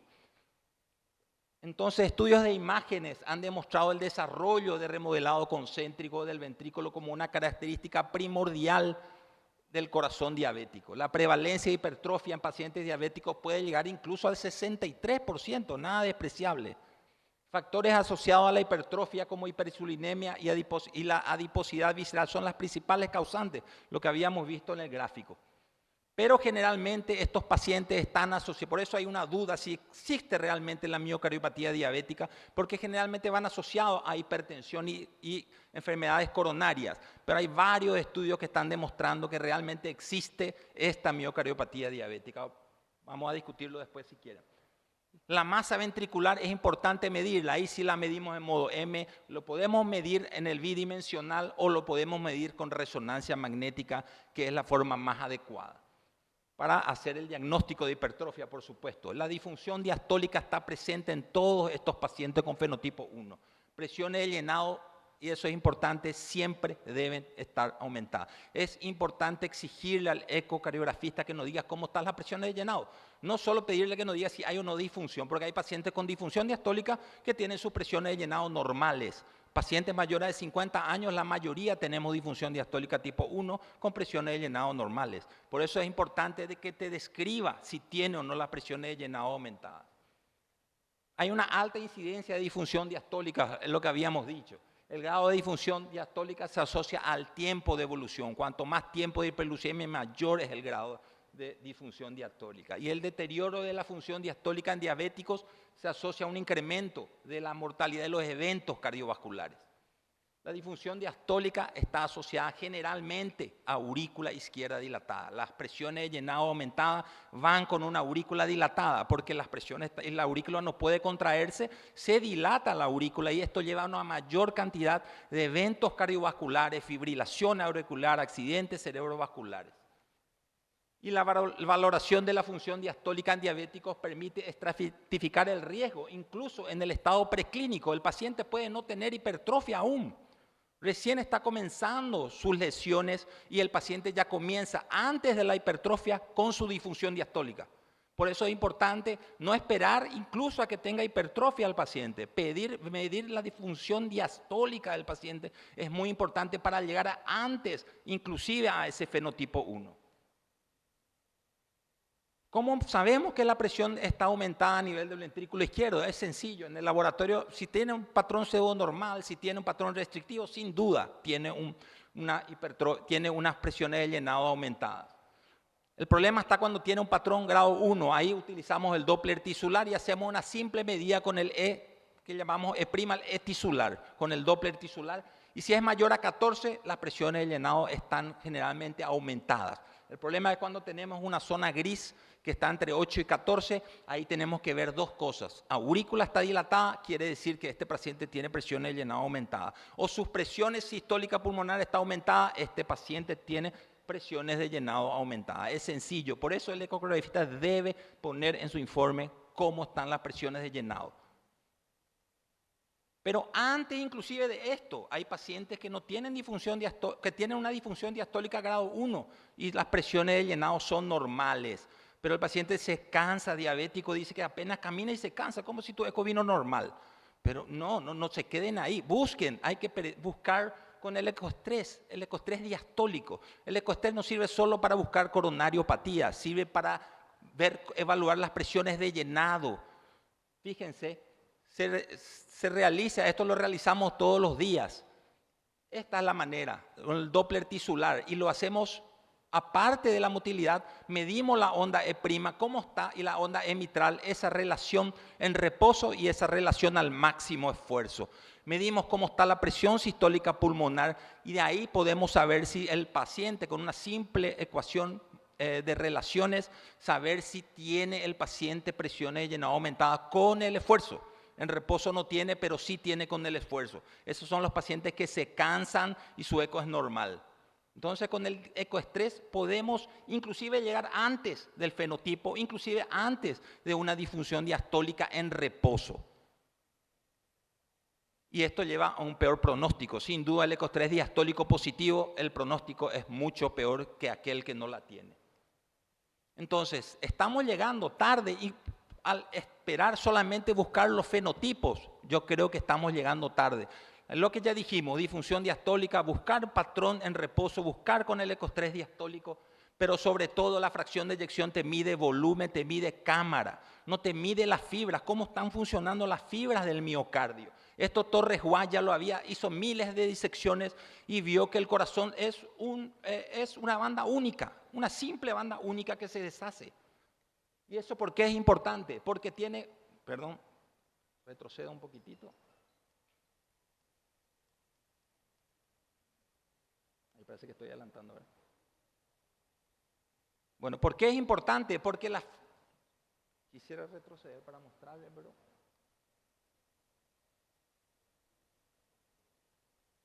Bueno, ¿por qué es importante? Porque existen fibras longitudinales y fibras circunferenciales. Las fibras longitudinales sirven para acortar en sentido longitudinal el corazón y las fibras circunferenciales sirven para disminuir, o sea, el tamaño entre las paredes, la distancia entre las paredes. Para eso sirven las circunferenciales. Entonces, ¿qué hace? El corazón se acorta longitudinalmente, se acorta en sentido transversal y hace una rotación en tuerque. La base se rota y el vértice en sentido antihorario y esto produce como un trapo de piso.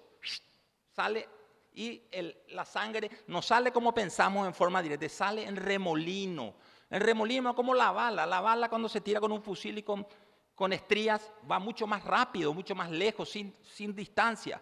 Es diferente a lo que era antes, sin estrías, el fusil iba cerquita. Y el corazón es perfecto por eso, la sangre se va en estría, en remolino, llega mucho más lejos. Entonces, esto es gracias a todas estas fibras. Entonces, nosotros medimos, ¿por qué medimos la función? Tenemos que medir las fibras longitudinales. Esas son las que más evaluamos, porque son las primeras fibras que se alteran en los pacientes diabéticos, hipertensos, quimioterápicos. Es la primera fibra longitudinal, la que es subendocárdica, la que produce disminución longitudinal, la que se afecta. Recién cuando las circunferenciales se afectan, la fracción de eyección cae. Entonces nosotros podemos llegar antes de que la fracción de eyección caiga, evaluando las fibras longitudinales. ¿Y cómo la evaluamos? Con lo que tenemos en laboratorio hoy en día, el Speckle Tracking. El Speckle Tracking lo tenemos en casi todos los ecocardiógrafos que aquí en Asunción. Medimos la distancia entre manchitas del miocardio. ¿Cuánto se acercan entre ambas? Y eso nos da un porcentaje que nosotros medimos con el strain. Que recién había pasado, lo hacemos con el strain. Nos da un mapa polar en color, nos dice cuánto tiene el strain del paciente y tiene un valor normal de 17, menos 17 para arriba. Si tiene menos, nuestras fibras longitudinales están alteradas. Nosotros medimos esto en un paciente diabético sin hipertrofia, con fracción de eyección normal y le evaluamos su strain y ya podemos ser mucho más precoces que esperar los fenotipos, porque son las primeras fibras en afectarse. En pacientes diabéticos, la disfunción ventricular asintomática está asociada a un incremento de la mortalidad, sin duda. Múltiples estudios han demostrado el deterioro de la formación longitudinal en pacientes diabéticos, tanto en los que tienen compromiso cardiovascular como que no la tienen. La coexistencia de hipertensión, dislipidemia y sobrepeso potencia el deterioro rápido de la disfunción de estas fibras. La disfunción de las fibras longitudinales en pacientes diabéticos demostró ser un predictor de eventos cardiovasculares, incluso en aquellos sin afectación cardiovascular previa. Tiene una capacidad predictiva mayor con valores de strain longitudinal menores a menos de 17%, incluso que valoraciones clínicas, imagínense. Medimos la función auricular, ¿cómo? Medimos el volumen de la aurícula, si está dilatado o no, y lo podemos hacer también, como ahí abajo muestra, a través del strain auricular. Llegamos antes de la dilatación. ¿Cuándo va a comenzar a dilatarse esa aurícula? ¿Y por qué es importante saber esto? Porque ahí nosotros insistimos más con el tratamiento y evitamos que llegue a ese fenotipo. Sin duda la aurícula izquierda tiene un aumento, como toda esa posibilidad de fibrilación auricular, aumento de enfermedades cardiovasculares, sin duda, y el strain auricular que hacemos también aquí nos puede guiar inclusive antes que esa aurícula comience a dilatarse.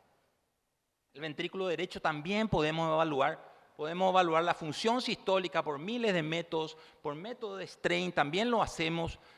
llegando inclusive antes que la función sistólica se deteriore. La disfunción del ventrículo derecho es un marcador de riesgo, sin duda, y de eventos cardiovasculares.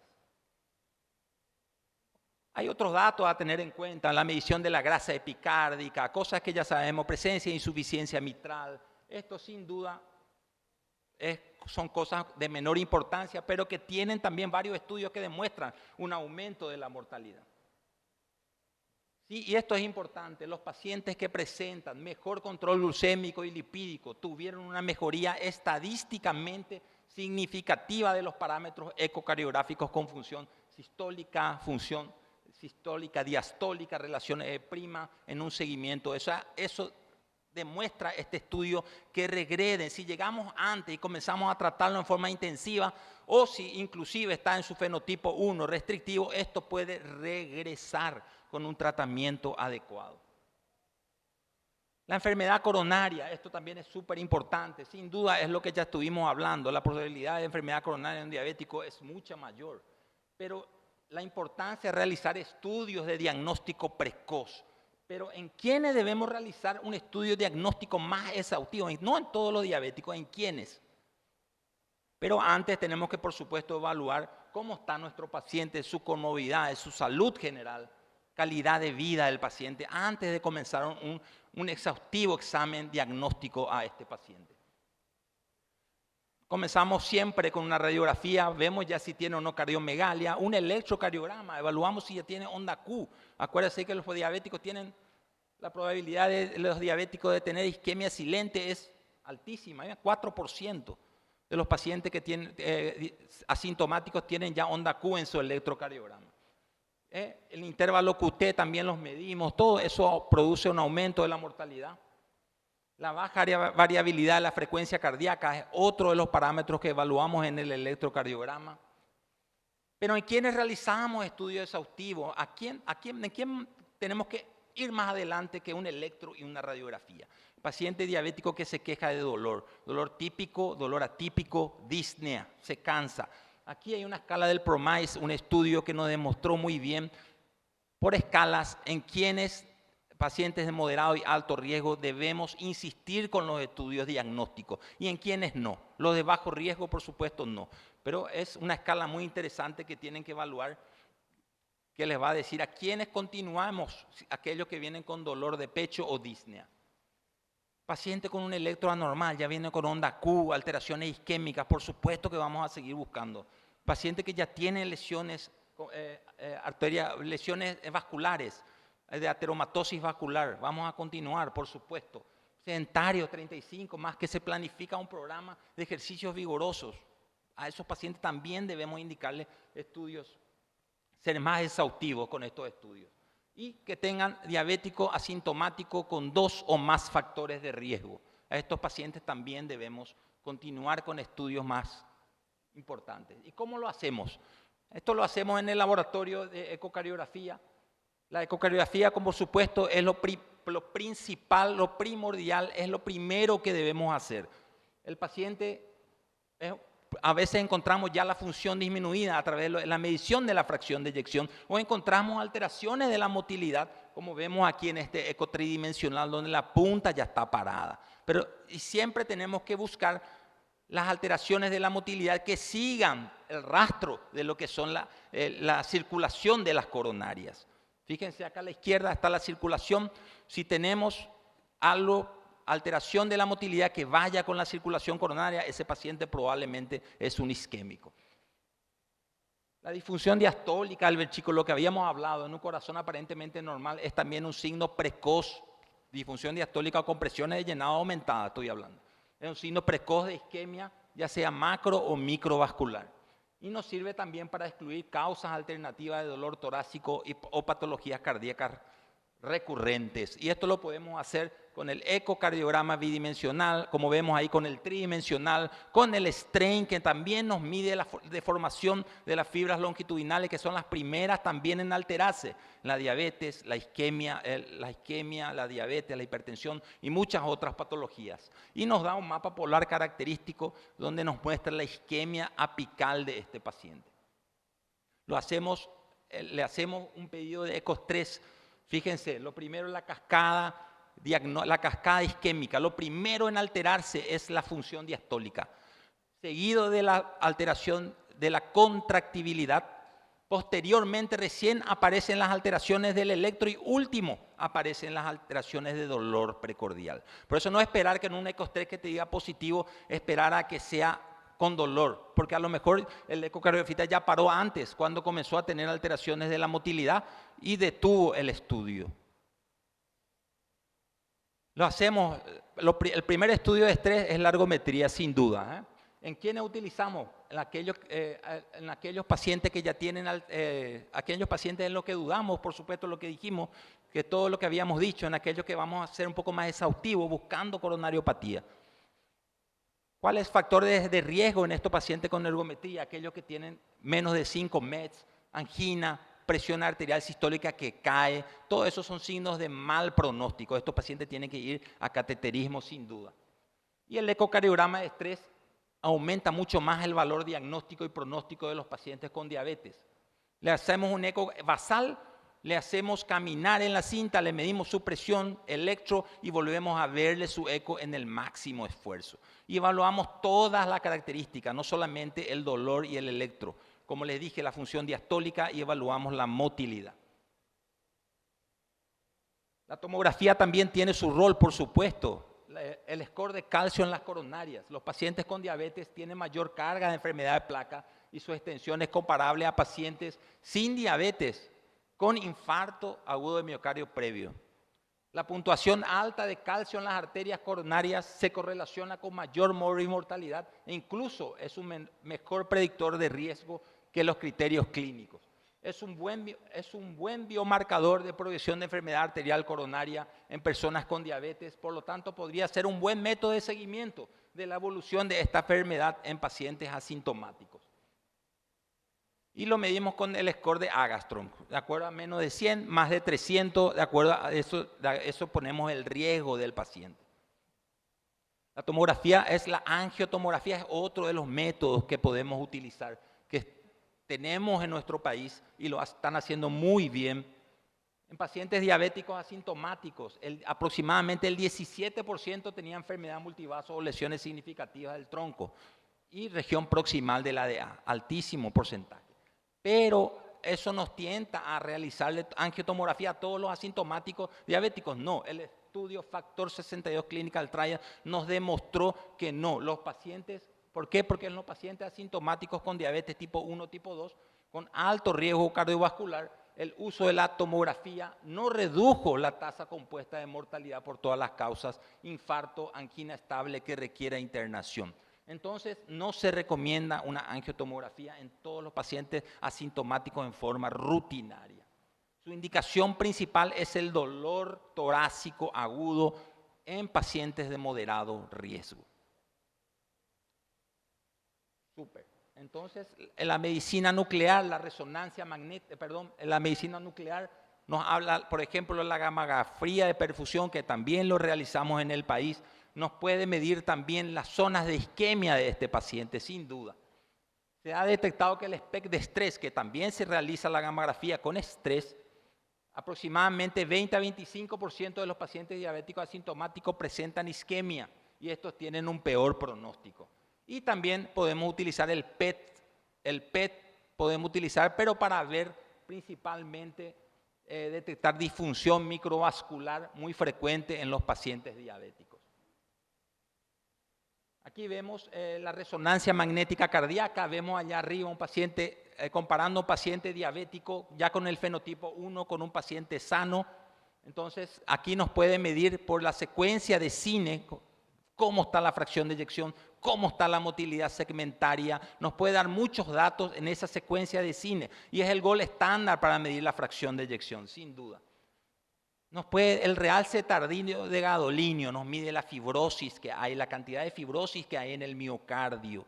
Y esto es importante en la resonancia. Acuérdense que con esta técnica se ha demostrado que un 4,3% de infarto agudo miocardio silente en diabéticos tipo 1 y tipo 2. Y la fibrosis tiene que ser, para ser una isquemia generalmente es una fibrosis subendocárdica. Acuérdense de eso, porque las fibrosis que están en el intramiocardio, en el mesocardio, son fibrosis de otras patologías generalmente infiltrativas. Esto es un resumen más o menos de los estudios. El ecocardiograma nos sirve para medir la función sistólica, la función diastólica, la isquemia. Sin duda la tomografía nos sirve también para isquemia, pero principalmente para el score de calcio, para pronóstico del paciente. La resonancia magnética nos mide principalmente tejido, fibrosis. Y el SPECT para isquemia, es lo que utilizamos. Y fíjense cómo el ecoestrés ejercicio tiene una sensibilidad altísima, en comparación, una especificidad y una sensibilidad alta, casi comparable a la angiotomografía coronaria, solo que la angiotomografía coronaria no tiene una alta especificidad, porque no todas las lesiones de 50-70% producen isquemia, por eso tiene una especificidad no muy alta. ¿Cuáles son los mensajes a llevar? ¿Para qué nos sirven las imágenes multimodales en los diabéticos? Detección temprana y precisa nos permite una evaluación detallada y temprana de las complicaciones cardíacas en estos pacientes, facilitando intervenciones oportunas que puedan mejorar significativamente los resultados clínicos. Una evaluación integral nos ofrece una visión completa del corazón, evaluando la función, perfusión, anatomía y lo que es crucial para la correcta estratificación del riesgo en estos pacientes. Personalizar el tratamiento, la información detallada que nos da, permite a los cardiólogos adaptar y personalizar el tratamiento para cada tipo de paciente, optimizando así las estrategias terapéuticas y mejorar el resultado a largo plazo. Monitoreo y seguimiento nos da una herramienta valiosa para el seguimiento continuo de la afectación cardíaca en estos pacientes, permitiendo evaluar la progresión de la enfermedad y la efectividad de las intervenciones terapéuticas en tiempo real. Y reduce los efectos adversos sin duda. Y termino con esto solamente invitándole a la jornada de cardiología en Encarnación 4 y 5 de octubre con invitados extranjeros de primer nivel. Vamos a estar ahí sábado y domingo. E invitarlos también a que publiquen sus artículos de diabetes y evaluación y enfermedades cardiovasculares en nuestra revista, que el primer número ya acaba de ser relanzado. Muchas gracias.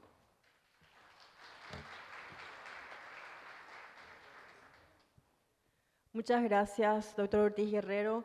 Muchas gracias, doctor Ignacio Bluro, doctor Oscar Paredes, doctora Luz Cabral, doctora Diana Yuruam, por estas excelentes exposiciones.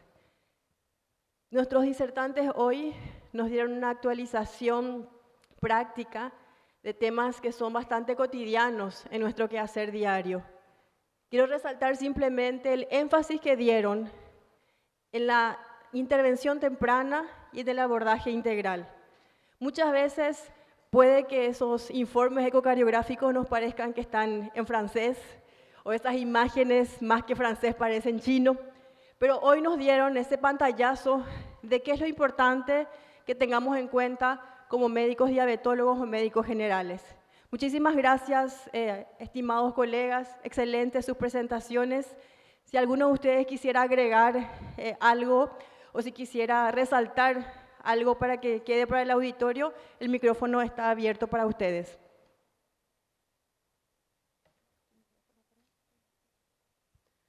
Bueno, muchísimas gracias. Así como dijo la doctora Liz Ramírez, creo que a partir de hoy muchos de nosotros vamos a cambiar también algunas conductas, porque por más que esté en francés, es lo que vemos todos los días los diabetólogos. Así que una excelente ponencia, algo súper entendible. Y bueno, no sé si hay alguna pregunta al auditorio para nuestros panelistas.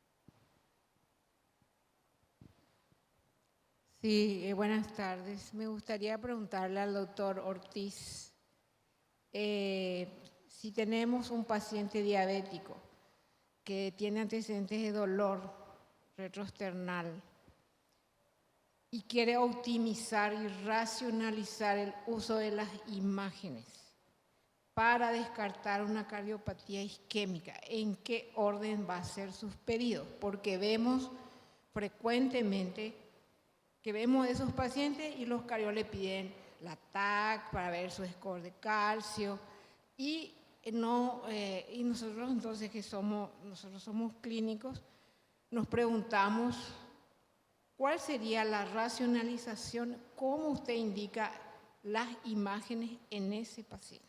Gracias.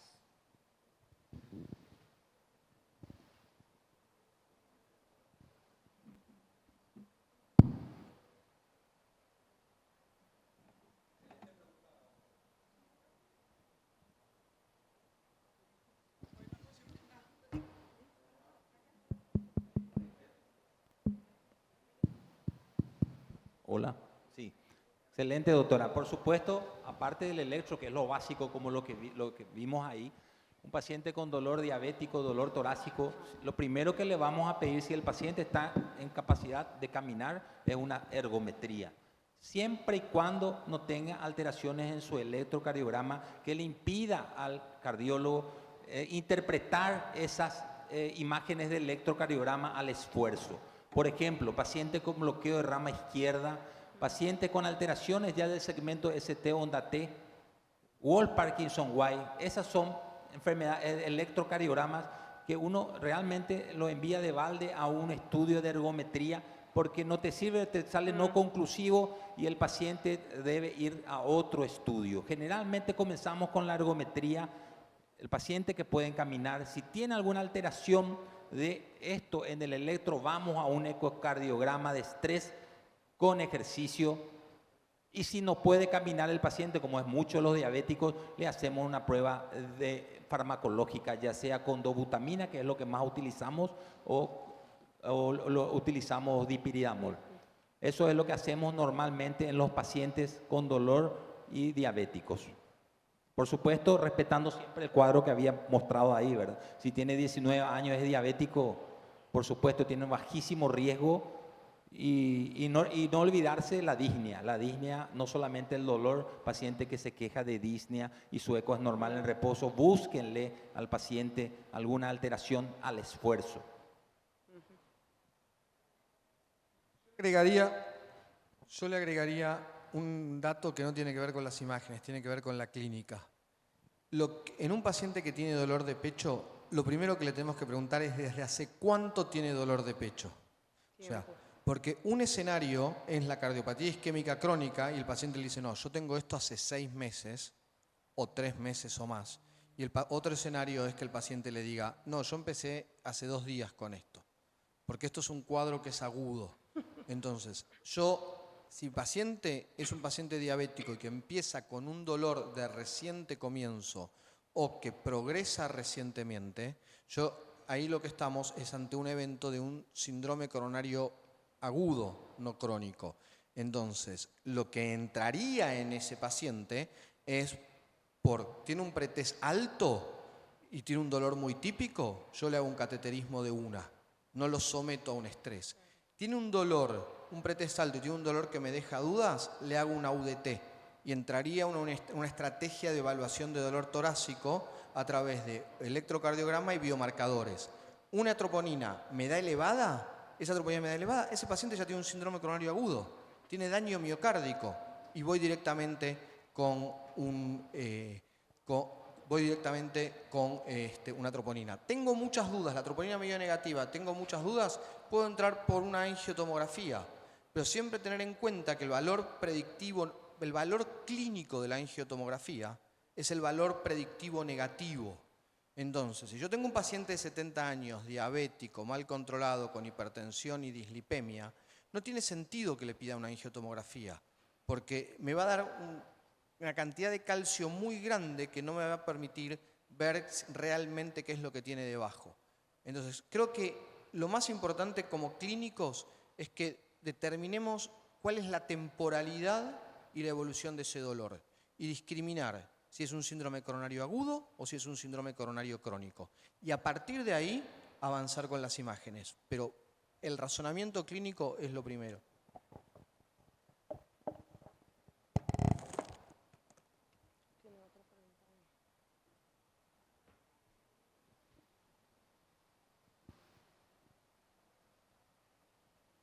Sí, buenas tardes. Para la doctora Diana.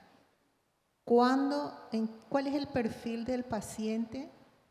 No el paciente de alto riesgo, sino el paciente que viene al consultorio la edad para la búsqueda de aterosclerosis subclínica. ¿Cuándo buscamos?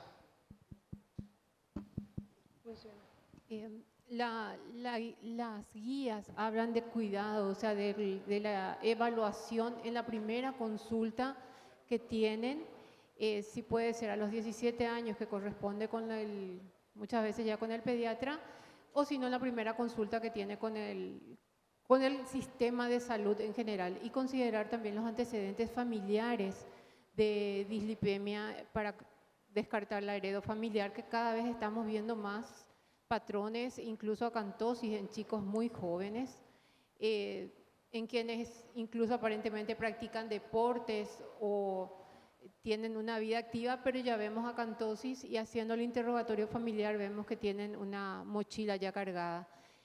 Hablaban de, como le decía, a los 17 años o si no en el primer contacto que tengan con el sistema de salud. Y tener en cuenta, doctora, también lo que les decía, el LDL que esté un poquito alto, el HDL un poquito bajo son ya motivo de intervención, y más todavía cuando hay unos antecedentes o ya tiene un riesgo por escala.